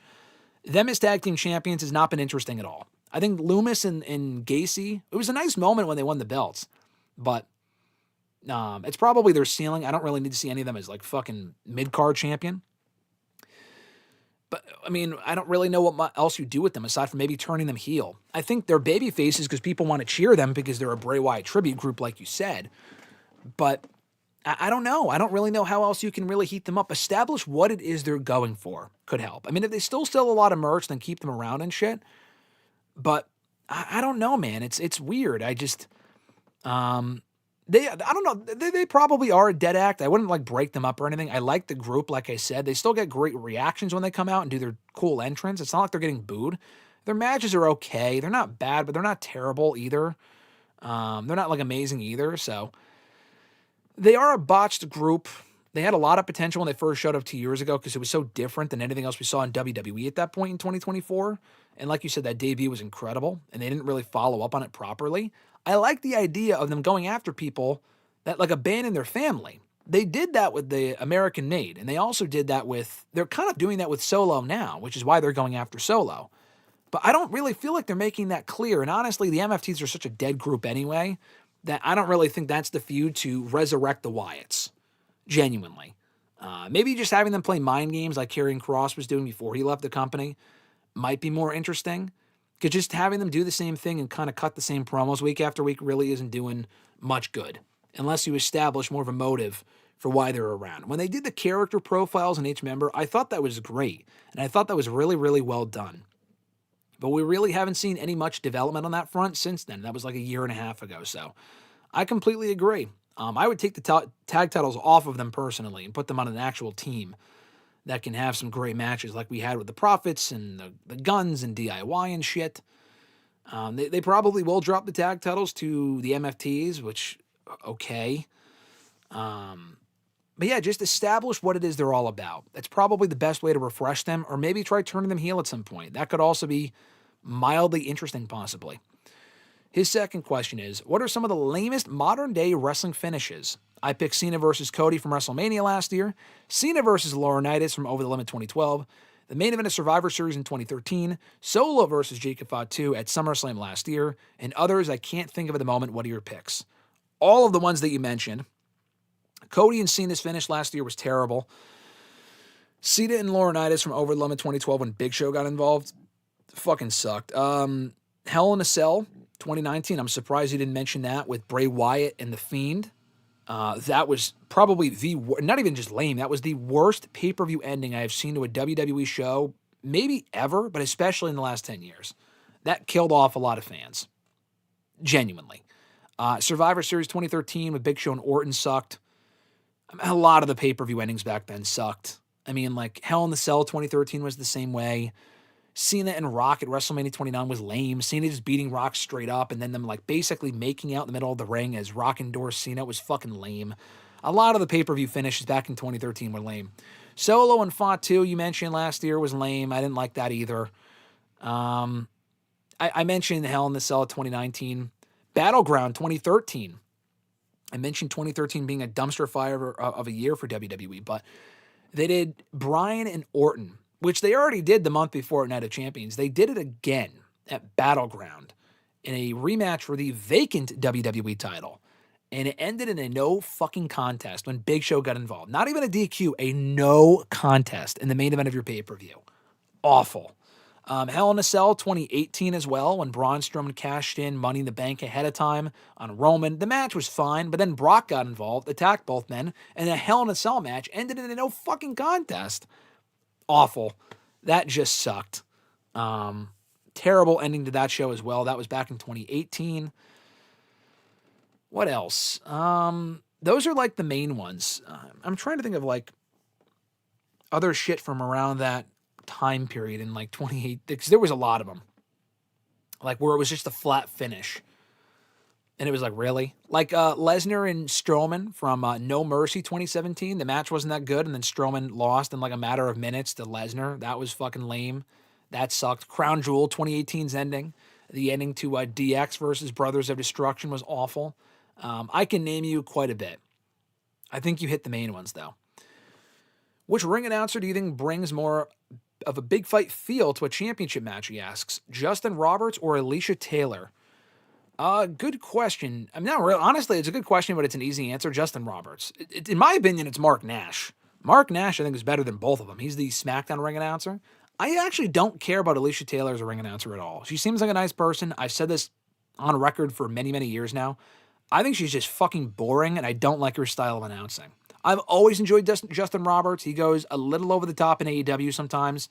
Very over the top, actually, quite some of the time. But I'll still take his announcing and make things feel bigger. I feel like he makes things feel bigger than Alicia Taylor does. He does a better job of that.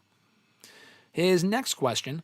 Back in the late 2000s, when I was a massive TNA fan, one of my favorite guys to watch during that period were the Motor City Machine Guns. I love their entrance music. I love the double finger point, their high intensity, super quick style and matches, and I just think they came off cool.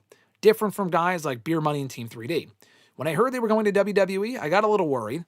Soon as they got there, my worries came true, as they immediately won the belts within 2 weeks, with no build and barely any fan support. To this day, I felt that was a mistake, and since then, I feel they haven't really stood out in the tag team division. Yes, they had great matches, but they're usually in matches with other teams just as talented.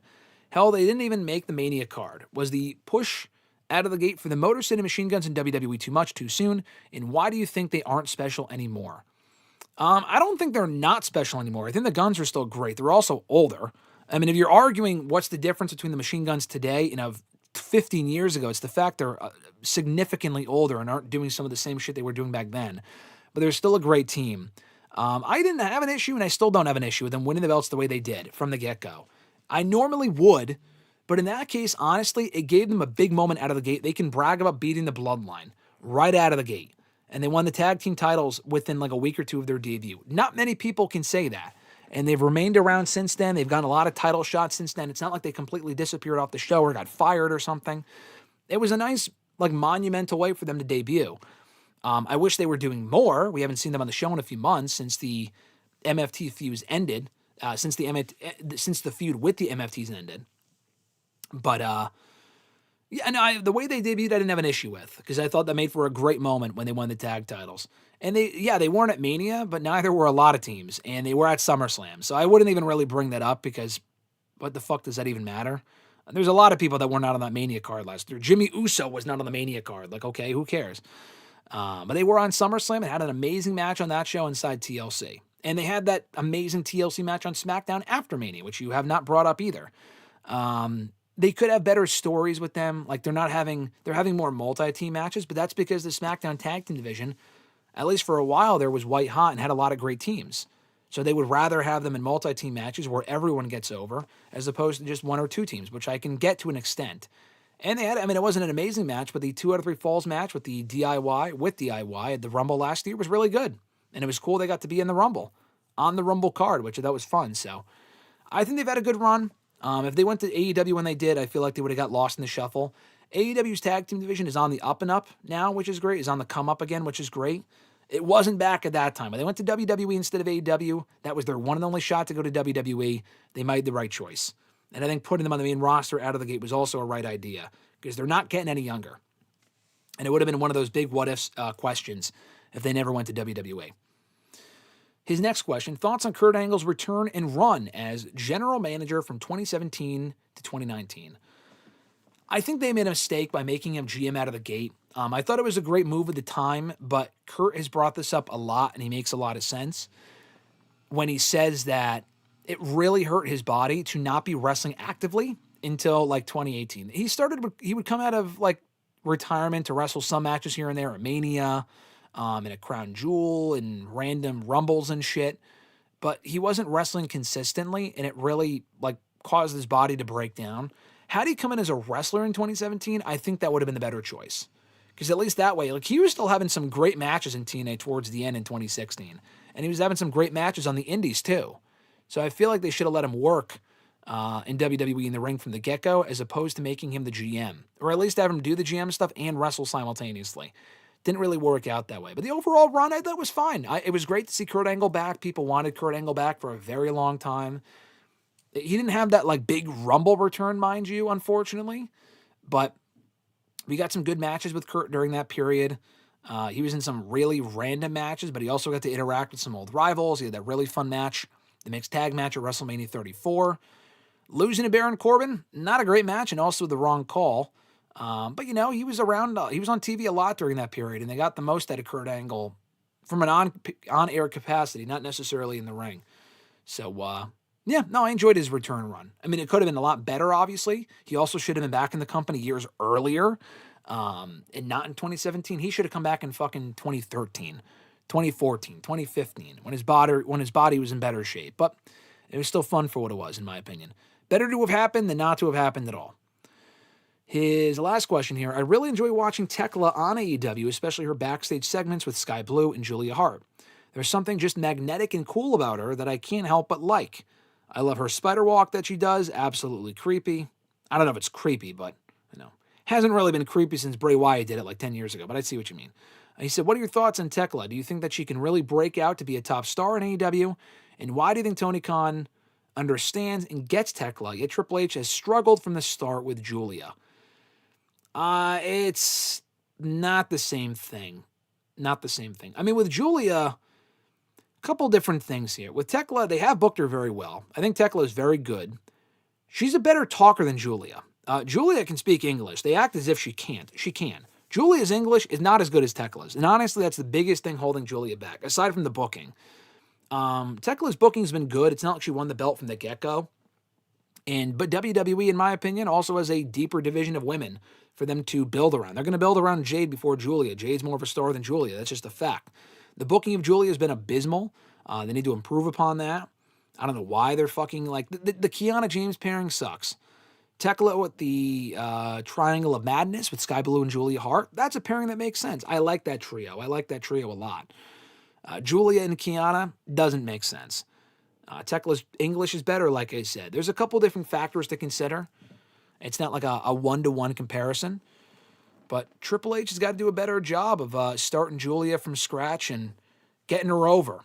I mean, Tekla was not over there for a little while. It's not like Tekla was over from the get-go. She wasn't. She's getting over now because she's cool and she's been booked well. Julia has not been booked well, and I feel like that's the biggest thing that has held her back on the main roster. In NXT, she was a star.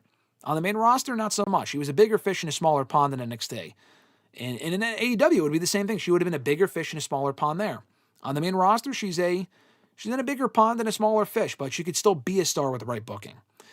At JMacBailey14 from Twitter, is JDC actually retiring or is it part of a storyline?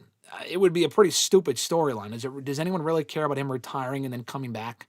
I mean, he's gotten a lot of positive attention for retiring, which is nice. Go out on that note.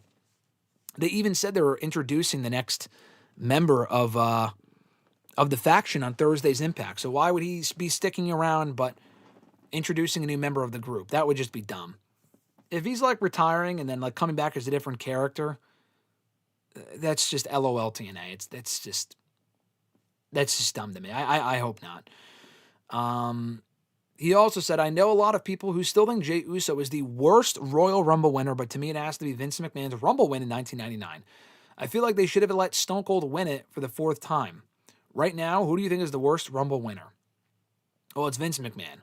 Vince McMahon had no business being in a Rumble, let alone fucking winning it. I know he was like the top heel in all of wrestling and one of the best heels of all time, but he still should not have won the Rumble, especially since they went right back on it and he lost the title shot anyway like a month later, not even like weeks later. So Vince McMahon is the worst. That Rumble is also terrible. So that's another reason why he's the worst Rumble winner. Jey Uso is not even in the top 5, top 10 worst Rumble winners. People need to stop with that. He was over. It was a cool surprise. He went on to win the World Championship. He was a main eventer for a little while. He's not the worst Rumble winner. It is absolutely McMahon. Next to Vince McMahon, I'd probably go Brock in 2022. That Rumble was also abysmal, and the finish was terrible, and Brock had no reason to win that Rumble. That also sucked. Stone Cold winning a fourth Rumble would have been excessive. If he won it in 99, he should have won it in 99. I don't really know why he won it in 97 if they weren't going to put him in the title picture at Mania that year. That was also stupid. Honestly, him winning in 97 was pretty dumb. If you want to talk about pointless. Him winning in 98 made sense. 99 would have made sense. Then he just shouldn't have won in 2001. You know, I wouldn't have had him win in 97, but if he did, him winning 4 Rumbles would have been ridiculous. So, it's probably for the best he didn't win in 99, but it also should not have been Vince McMahon. At Iwagu from Twitter, at Iwagu91, he said, which brand do you see my fellow Nigerian Oba Femi joining? I think the rumor is Raw. SmackDown would be ideal. I feel like SmackDown needs the depth more, especially if Raw got Javon Evans. I mean, I guess SmackDown got Trek, so you know what? Oba on Raw makes sense. It just depends on what they do with him. It depends on what they do with them. I've heard they have prominent plans for him heading into WrestleMania. I guess we'll see. But I would probably go Raw. I would have said SmackDown, but they have, like, Drew and Oba would have made sense. And Oba already interacted with Drew and Cody at Saturday Night's Main Event last month, which is why I say SmackDown, but I don't know. If they have enough top baby faces on SmackDown, then it's fine. Raw, they have a lot of baby faces as well. So we'll see. I don't know. I'd probably go Raw, though. His next question, do you see both Kyle Fletcher and Konosuke Takeshita leaving the Don Callis family? Takeshita, definitely first, yes. Fletcher, eventually, yes, but not imminently. I would keep him in the group for a little bit longer. Probably not right now. Give me 1 second. I got to move my camera so you guys can see the last couple of questions here. Hold on. Let me put my... There we go. I'll put my camera there. And then let's go back to the questions. Give me 1 sec. Give me 1 sec here. All right, perfect. Should still be able to see me and see the questions. At Iwagu's last question, he said, much like my question about Keith Lee last week, if the Revival were back in the WWE with Triple H in charge of booking, would they be booked better on the main roster, top guys out? That's a better question than the Keith Lee one, because FTR did have the chance to come back in 2023. Their contracts were up in AEW. They were teasing coming back, and honestly, that was right after Vince McMahon came back into the company, so they probably made the right choice. They definitely made the right choice in staying in AEW. They would have been booked better than their last run. I still don't think if they stayed in WWE, they would have had the stroke that they do now clearly in AEW and had the same amount of great matches that they have had in AEW. Them staying in AEW made the most sense. Their main roster run, had they come back 3 years ago, would have been better than it was the first time. They won the tag titles a few times the first time, but they were largely an afterthought, booked terribly. They were not nearly as, booked as big of deals as they were in NXT and have been in AEW. I feel like they just fit AEW a lot better than WWE, to be perfectly honest. In WWE, they would have been lost in the shuffle. They would have been booked better the second time around, but still not as well as they have been in AEW in the last few years. With a Collision and stuff like that, I mean, they've been booked really, really well. At Millennial_Noob from Twitter, their last two questions here, first one being, he said, so I heard it from a lot of fans of Asuka and Kairi saying that there's going to be a feud that happens between them, but do you see it as a WrestleMania match between Asuka and Kairi Sane? I doubt it could happen, but WWE doesn't see Kairi as a main event star like Asuka and Io.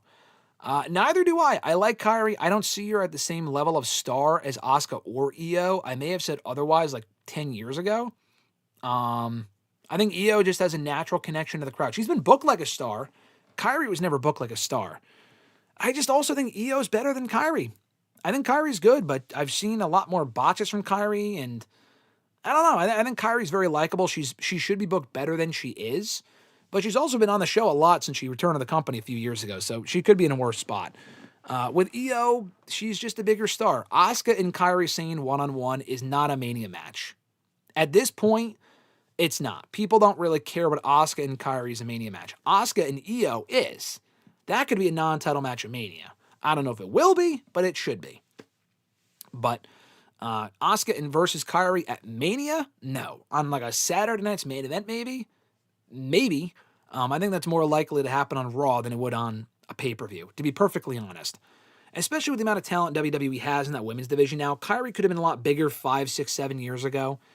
In 2026, they have so much great talent there now that there's just bigger stars than Kairi, better than Kairi, more of a complete package than Kairi. It's just not going to happen. Noob's last question here. What are your thoughts on the TNA debut on AMC last week? I say it was very underwhelming, from the reveal of Mr. Elegance to trying to be like WWE and having Dixie Carter, but they did make up with it. They did make it up with the debuts of Daria Ray and Elena Black. So they didn't make up for it with the debuts of them. I thought them being on the show was cool. They got some fresh faces on the show, which was nice. Those debuts in the entertaining main event between Santana and Kazarian for the TNA World Championship was not enough to make up for how bad that show was. It legit was. We joked earlier, but I put up the short about it late last week, right after the show on Friday. It was total nonstop talking. They had at least 6 different talking segments, and a lot of which weren't even that fucking good. Like AJ talking, cool. Like, I like that. For him to start the show was good. The 6-man tag team match was good. It was all downhill from there. They had the celebrities, quote unquote, at ringside. Nick Nemeth interacting with them. Who gives a shit? Dixie Carter, they brought her out. Who gives a shit? Bully Ray got his own entrance. Who gives a shit? The System promo, that could have been a backstage segment. Not really all that interesting. The women's contract signing. They were put in a tough spot because Danny Luna couldn't make it due to visa issues. So they had to kind of make something up on the fly, but it was even more talking. Santino having the segment with Daria Ray, even more talking. Way too much talking. More video packages of how great TNA used to be. It was terrible. That show was absolutely awful. The Elegance brand match sucked. The Elegance brand promo beforehand took way too long. That show was abysmal. It can only improve from here, hopefully. That's the idea, that it was such a low bar. To look at it on the bright side, it was such a low bar, there's no way they could possibly do any worse. Hopefully. I mean, I would think. I don't know. I guess we'll see. But, yeah, it was very underwhelming. Didn't like the show. I gave more of a review on it in my short that I put up here on the channel on Friday, so check that out. It was called Total Nonstop Talking, in my latest review, my latest episode of a WrestleRant or Rave, and it was more of a rave than or rant rather than a rave. And I also did a full written review of the show on WrestleRant.com, so go back and check that out from WrestleRant.com from late last week. And that's going to do it for the questions, the scheduled questions. We'll go back to the chat here. Give me a sec. Boom. All right. Pull the comments back up here. I'm going to go back and see what you guys are saying in the chat. Like I said, we got a new format here. Or actually, I got to pull it up on the show. Boom, there we go. Now you guys can see the comments and questions as well. All right. Johnny said, best Final Four in the Royal Rumble and best last two in the Rumble. A lot of answers to both of those questions. The best Final Four, I always go back to the 05 Rumble. I think it was Edge, Ray, Cena, Batista. Like the future. Like they all went on to become big stars and world champions. That was a great Final Four. 2018 had a great Final Four. I know 2008 had Batista, Triple H, and Cena. That was a great Final Three. 2018, I think, was Roman, Cena, Nakamura, and Orton, I think. That was a great Final Four, too. And there's been other ones, but those are the ones I can think of. Best Final Two, 2018 with Nakamura and Roman was cool. Cena and Triple H in 08 was great. Cody and Gunther from a few years ago was excellent. Sheamus and Jericho. I don't love that Rumble, but their Final Two in 2012 was great. We know Taker and Shawn, probably the best Final Two in Rumble history in 2007. They basically had a fucking match there at the end. Bianca and Rhea. I don't like the COVID Rumbles because there were no fans, but they were a great Final Two as well. For best Final Two, I'd probably go Shawn and Taker, but I mentioned the other ones as honorable mentions. Grunt said, loving the addition of the chat on screen, going to make it much easier to rewatch the stream and revisit certain points. Oh, thank you, Grunt. I appreciate that. And I'll hopefully we'll keep this format going forward. Keep the chat here, keep the questions on the side when we have the scheduled questions, and you guys can follow along a lot easier, which is great. All right, let's see.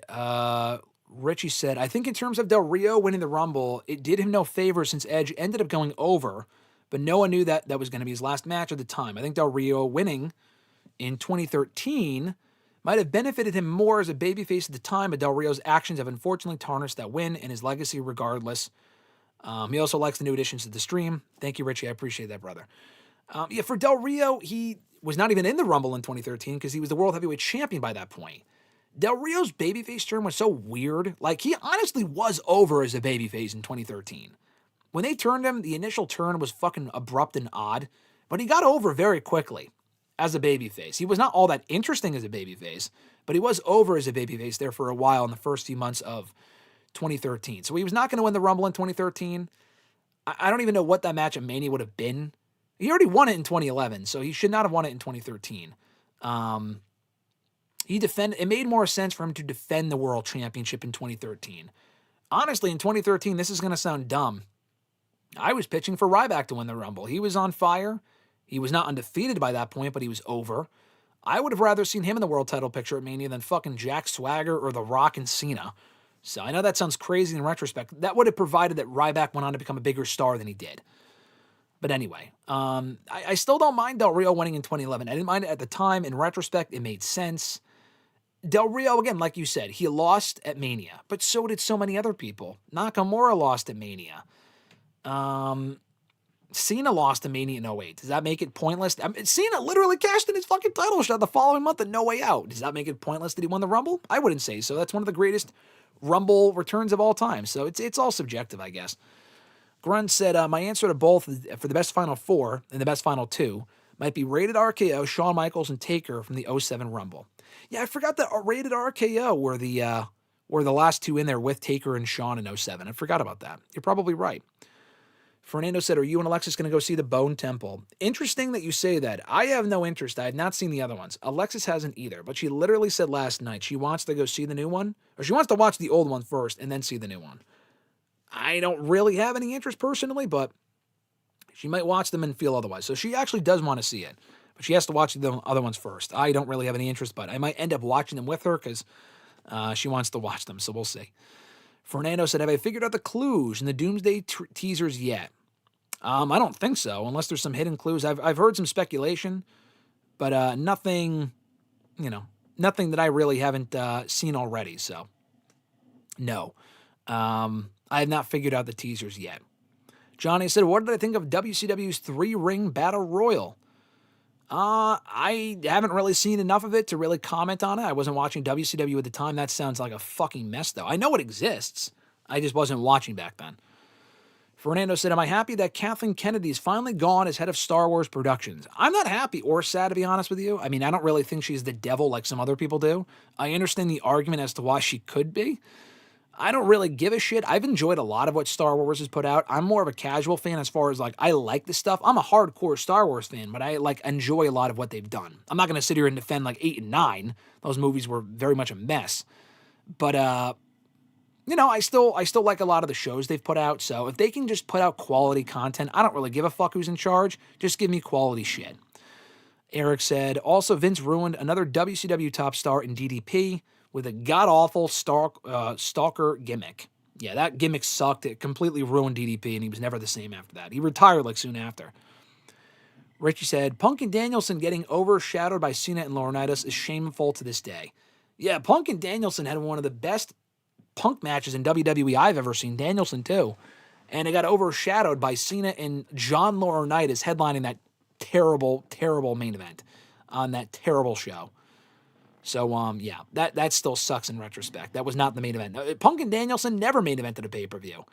They went on to have other matches in No Way Out and Money in the Bank, never headlined a single time on pay-per-view, which is shameful, like you said.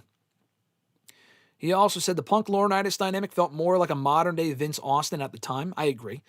Before they ended up feeding him to Cena for absolutely no reason. That feud established Punk as anti-authority. Yeah, no, I agree. I think they were doing much more with Punk and Laurinaitis would have made way more sense than Cena and Laurinaitis, which was just awful.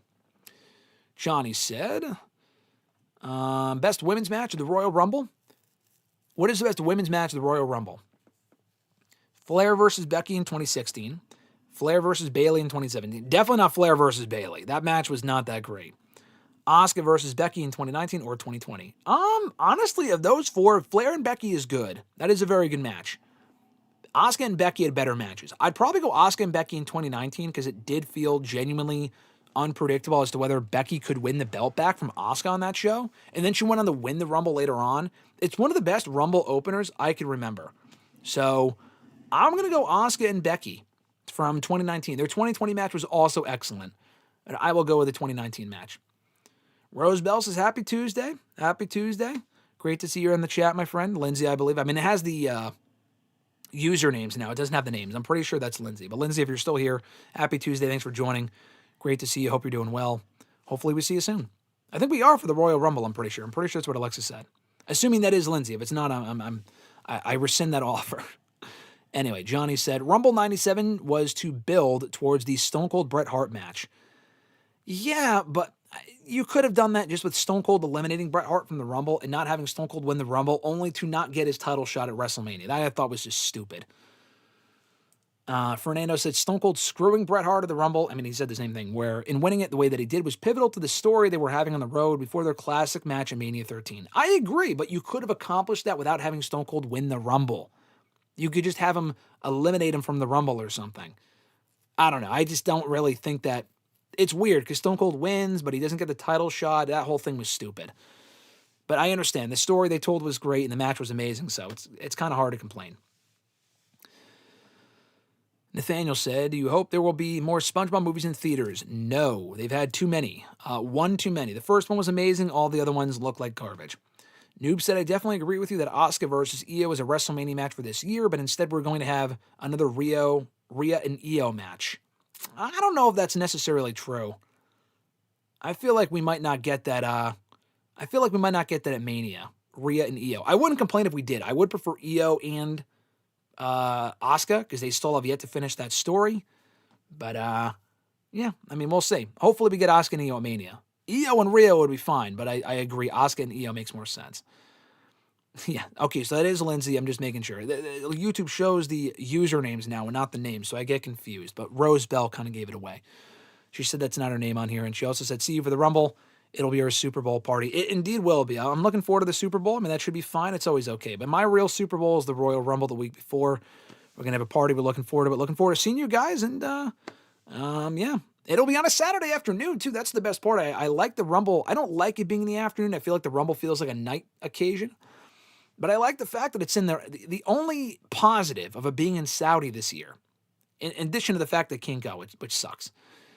But it's a nice vacation to not go to the Rumble, but also to watch in the afternoon. The show will be over by like 6 o'clock, like 6, 7 o'clock max, which is great because it gives me more time to do work afterward. About like I have to do recap on the Rumble and shit like that. So, and some work for Sunday. So I honestly love the fact that it's going to be in the afternoon, at least this one year.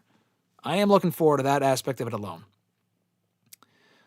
Noob said, I like the format. Seeing the chat and the question of the stream is a great choice to rewatch. Good chance to rewatch. Oh, thank you, Noob. I appreciate the feedback. Thank you so much.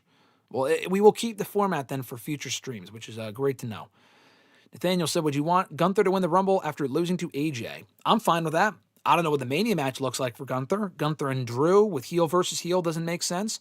Gunther and Punk, not really the Mania match I was looking for, but Gunther winning the Rumble, not my first choice, but I would not mind that. Especially if he loses to AJ earlier in the show. It's the first thing I thought of when they made that announcement last night that Gunther was going to be in the Rumble, but then also face AJ earlier in the show. Yeah, Noob said Kyrie should be a bigger star than being in a tag team. However, Asuka, Io, and even Julia. Julia, of all people, is a bigger star than Kyrie. The only good run Kyrie's had is in NXT. I agree with all of that. I think Kyrie's great, but Julia is a bigger star, and she has not been treated like a bigger star so far. Her main roster run has been questionable. Lindsay said, I didn't even think of that. You'll have time to actually work after without it being so late. Exactly. That is one positive of the show being at 3 p.m. Eastern time, at least for me selfishly. So I won't have to I won't have to fall asleep at fucking 3 o'clock in the morning or whatever, which is always the drawbacks of these shows. I enjoy watching the shows live. It's great, but the problem is they get done usually so fucking late. I get done late, doing work on the shows and stuff and writing about the shows until like 3 o'clock, 5 o'clock in the morning sometimes. It's just, it's not fun. It's not fun, but the Rumble is different, so I am looking forward to that. I do enjoy the earlier start times for that reason alone, which is why I've enjoyed Raw starting earlier in the last couple of weeks, SmackDown too. Nathaniel said, I'm excited for Natty versus Maxine. Their feud, I can't say I'm excited necessarily, but I do think the feud makes sense. I like the idea of the feud, and hopefully it benefits both women. And we get actual Natty Neidhart on the show and not just fucking Natalia. There is a difference if you've been watching her indie work in the last couple of months. Do I think the hype for the Rumble is low compared to other years? Yes. The hype for this year's Rumble has been nearly non-existent until last Friday's SmackDown, 2 weeks before the Rumble. It's because they have Saturday night's main event the week before, and they got to focus and build that up too. They got to focus on that, build that up. Terrible timing for Saturday night's main event. So yeah, the build this year has sucked for the Rumble largely, but you can also argue the Rumble sells itself. So if there's any pay-per-view to not do a massive build to, it would be the Rumble because the show kind of sells itself usually. Eric said, Elena can be Knockouts champ. I think there's a pretty good chance she will be at some point for sure. Nathaniel asked, do I want to see the New Day win the tag titles again? Eventually, sure. Anytime soon? Not really. I mean, they literally were just tag team champions for like a month or two earlier last year, and the reign was a complete afterthought. If there was any time to put the belts on them, it was then, and they had no plan for afterward, and they lost the belts soon after. So anytime soon, no. I don't want the New Day to be tag team champions again anytime soon. Fernando said, if Tina doesn't get its stuff together, can you see AMC pulling the plug on Impact quickly? How quickly are we talking? Like 6 months, I think, like they signed contracts for a reason. They could have an out clause after a year and a half, 2 years, So maybe they could be off of AMC within a year or two. I think there's actually a pretty good chance of that. I wouldn't say AMC pulls them in like fucking 6 weeks. I don't think that's even possible. Eventually, though, within the next year or so, I think there's a decent chance, I hate to say, unless they get their shit together, like you said. Do we think Natty Neidhart should win the titles this year? A mid-card title, maybe, not from Becky, but the Women's IC Championship down the road? Sure. If she does good enough work on TV, then yes. The World Women's title? No. Should Obafemi or Braun Breaker eliminate 14 people in the Rumble? I mean, in a 30-person Rumble, probably not. I feel like that would get old pretty quickly. It would break the record for a single most amount of eliminations in a 30-man Rumble. That would be cool, but they would have to make sure it doesn't get old too quickly. Nathaniel said, did you hear Becky say that she'll retire after her contract is up? Yeah, I saw her say something to that effect on Unreal, actually. I haven't watched the show. I just saw the clip on Twitter. That doesn't surprise me. I mean, it's not like she's 50, but she is like in her late 30s, 38, 39. She said she may have signed her last contract. Now, what does that mean? How long is the contract? Did she sign a 5-year deal? I would think so. So when this contract is up, she might be 43, 44, 45. And for her, there might be when she wants to wrap it up. She's got a kid, big enough star where she can retire. It makes sense. I don't really think that's really all that egregious. I feel like her being done after this run and her going out with this awesome run she's been having makes a lot of sense. And she gets to go out on her own terms and not from an injury or whatever. So honestly, more power to her. I think that's cool. I would like to see her stick around, but if she wants to take off after this contract is over in a few years, I think that makes a lot of sense. And I think she would be done wrestling. I don't think she would go to AEW, but you never know. Eric said, what are some of your most anticipated movies of the year? Doomsday is number one. I'm a basic bitch, but Doomsday, the Super Mario Bros. Movie out in April. I'm looking forward to that a lot. The new Spider-Man movie in the summer. The new Christopher Nolan movie, I'm not really looking forward to it, but I will check it out. The Scream movie could be fucking terrible. I know there's been a lot of drama surrounding that, but I'll probably go see that, even though there's been a lot of controversy surrounding it. I think at one point I said I wouldn't see it, but it just sounds like such a mess. I have to see what this movie looks like, especially if what's Shaggy's name? Oh my god, I forgot his name. What is Shaggy's name? What is I don't remember his name. Matthew Lillard. Matthew Lillard. That's what it is. Especially if he's in it, I will go see it for him. But otherwise, I don't have any other super anticipated movies of the year aside from the ones I mentioned. I'd have to look at the schedule. Dune 3, no fucks given, but I'll probably end up seeing it anyway because I saw the other two. I'd have to look at what else is coming out. I'm not sure. Am I willing to buy Finn's stock again after his performance versus Punk last night? No, I don't think they're going to start pushing Finn after what happened last night. Last night was great. It was a great match and he had a great performance. I don't think they're going to all of a sudden start pushing Finn or putting the world title on him at some point because of what happened on one show. So no, I'm not going to buy Finn stock, but I was happy with how they used him last night on Raw. Who should Punk face at the Rumble? I don't think he faces anyone. I think they were doing the matches on Raw that they're doing right now with Breakker and Finn because he's not defending at the Rumble. I think they're doing the 2 Rumble matches, Drew and probably Sammy. And then I would think, honestly, maybe Jade Cargill and Jordynne Grace. I think that's it. I don't think they're having more than 4 matches. They did 4 matches last year. I think they do 4 matches this year. I don't think Punk defends at the Rumble. I could be wrong, but I don't think he is. They'd have to build up the match pretty quickly because the Rumble's next weekend. Let's see. Next question here. Kane in 01, Brock in 2020, or Roman in 2014? For most amount of eliminations and best eliminations? I mean, Kane in 01 was a beast. Not Roman in 2014. That Rumble was just overall terrible, so probably not that one. Brock in 2020 was awesome. It did get old after a little bit. He was just eliminating one person. All right, they're in, eliminate, they're in, eliminate. So I'd go with Kane. I feel like, I know Brock eliminated the most people in a 30-man Rumble to my knowledge, but I would still go with Kane because Kane's was the most impressive. He was a fucking monster in that match. He really probably should have won that Rumble, but he didn't, which is fine. Nathaniel said, do you think Hulk is the villain in the Spider-Man movie? I don't. He's in it, but I don't think he's the villain. They already have a lot of other bad guys that have been confirmed to appear in that movie. Who's the main one? I don't know, but I don't think it's Hulk. I think he just works with Spider-Man to take on said villains. Fernando said, in case you were not sure what I was talking about, we were told that the teasers have a bunch of clues for us to try and figure out. I know that. No, I have heard that from the Russos. I saw them say that. I'm answering, my answer is I don't know what the clues are. I don't know what they're referring to or what they mean or what they're going to end up meaning, but I am aware that they do have been hiding clues in the teasers, so we'll see. Nathaniel said, did you like all the Harry Potter movies, and do you think they should make more? No, I think they made enough, but I didn't care about the spin-offs. I rewatched all of them about a year ago.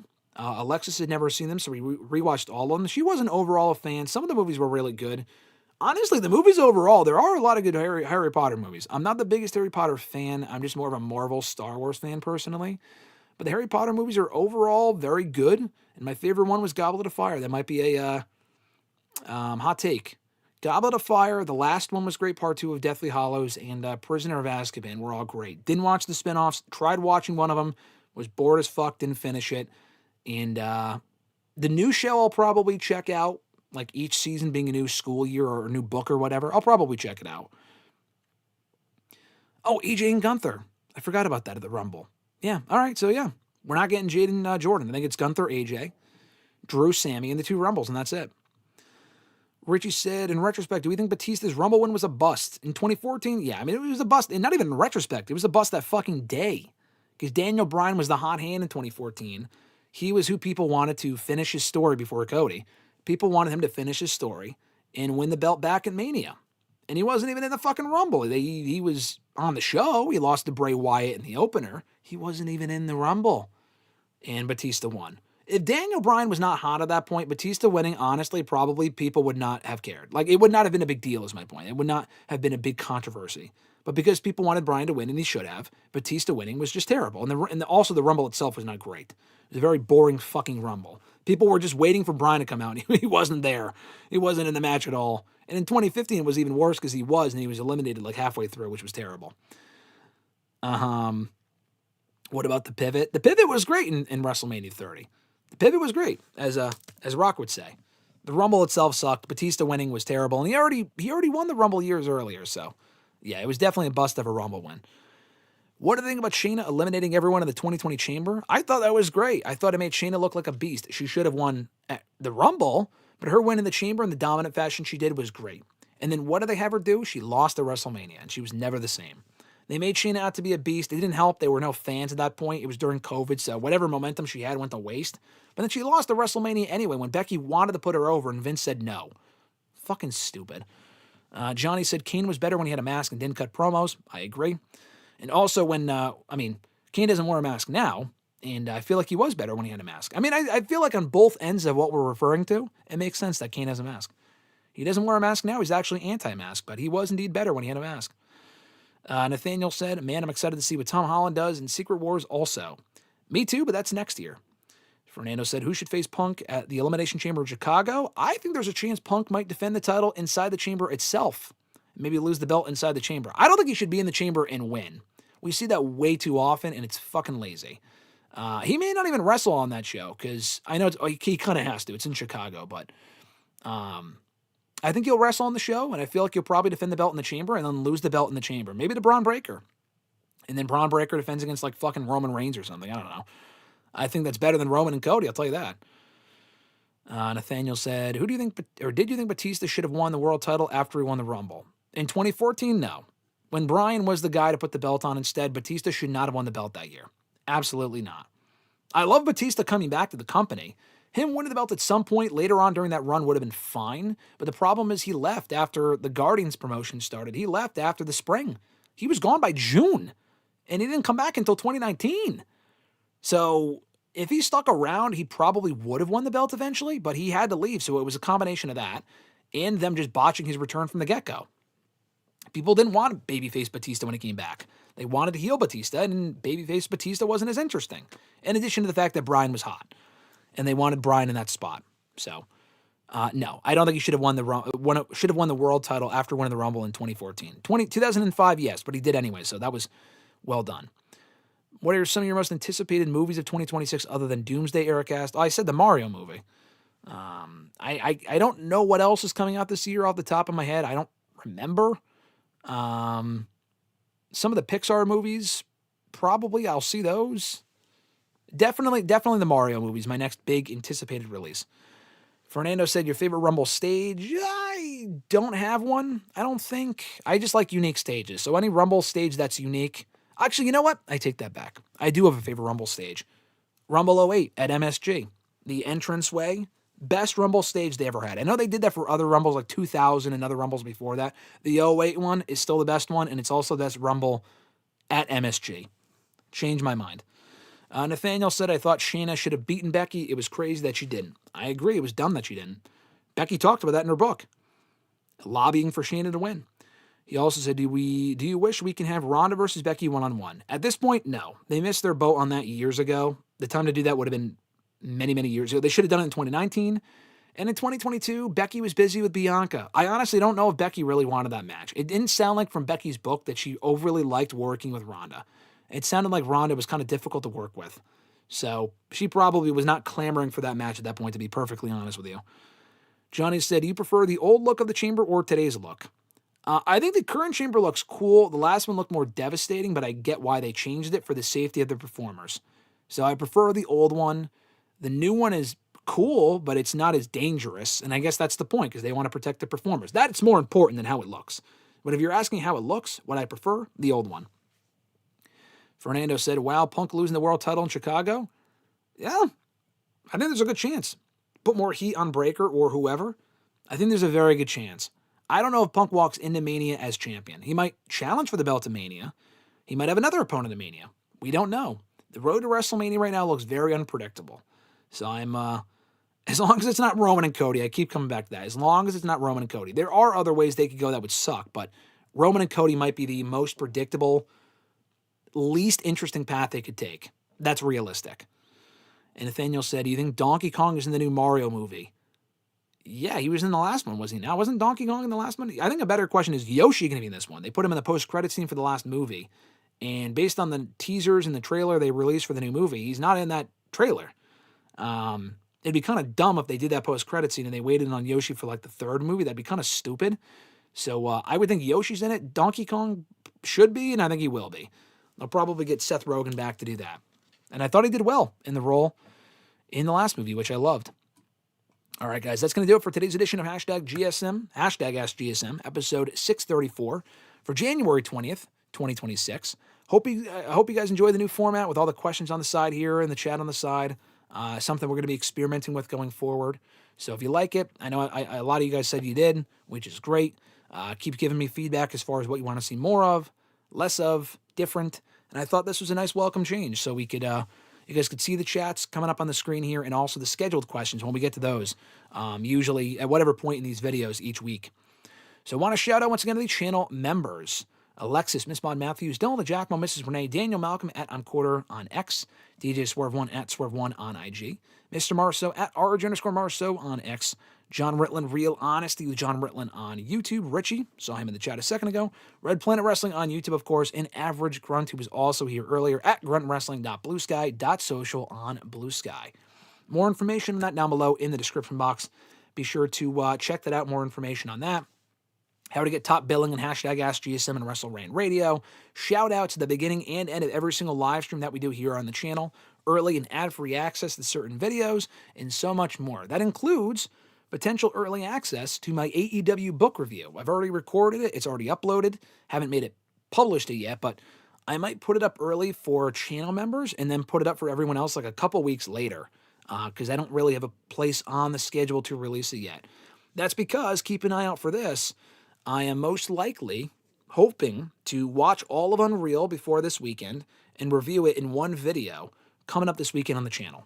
So keep an eye out for my Unreal Season 2 review. My Season 1 review took way too long, and I'm hoping to do a Season 2 review this weekend, so keep an eye out for that. Also hoping to do a Rumble live stream, a Rumble watch-along for the Rumble in 2016 specifically. I think Saturday marks exactly 10 years since the Rumble in 2016, which is crazy. I don't know what time that would be, if it would be around noon, before that, afternoon, not sure yet. But keep an eye out for that. Turn on notifications, like this video, subscribe, and turn on notifications, and you'll be notified when we go live for the potential 2016 Rumble Watch-Along, which would be a lot of fun. And, yeah, if you want to send in a question to the show, you can do so by tweeting me on the Twitter machine at WrestleRant with the #AskGSM. Find me on Facebook as well, facebook.com, /Graham.GSM.Matthews. Also, drop a comment on the post that I usually put up on Monday nights, if not on the wall itself. And last but certainly not least, drop your question down below in the comment section on this very video after we're done processing the video here and after we're done being live. I'll include your question in next week's edition. And that's about it. Love all the activity in the chat here today, guys. Thank you so much for tuning in. As always, this has been a blast. We'll be back on no stream tomorrow.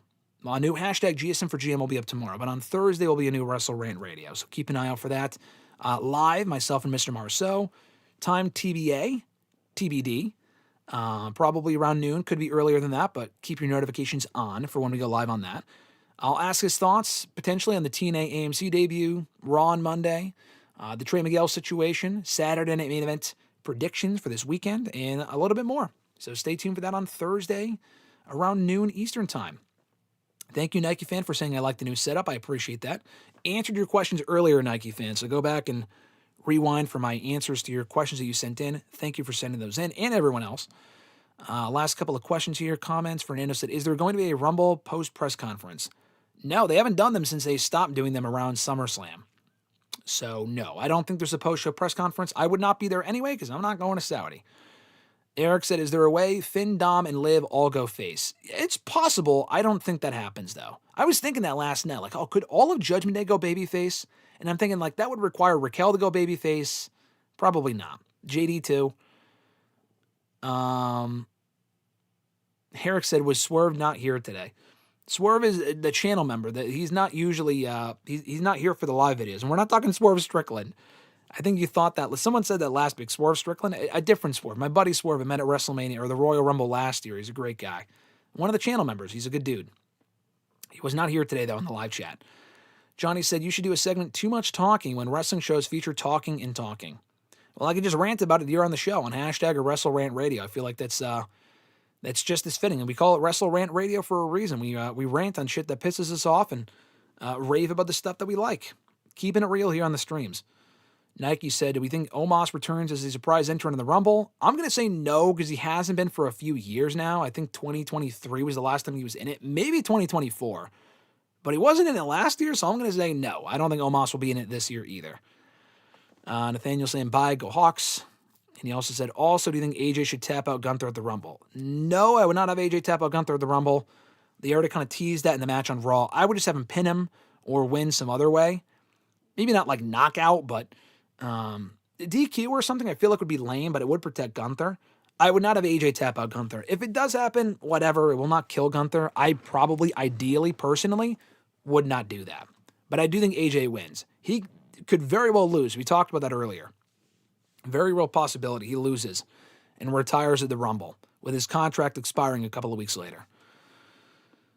Oba and Omos at Mania? Omos should not be in a WrestleMania match. He had his match with Brock. That enough was a waste. Omos or Oba Femi should be at WrestleMania.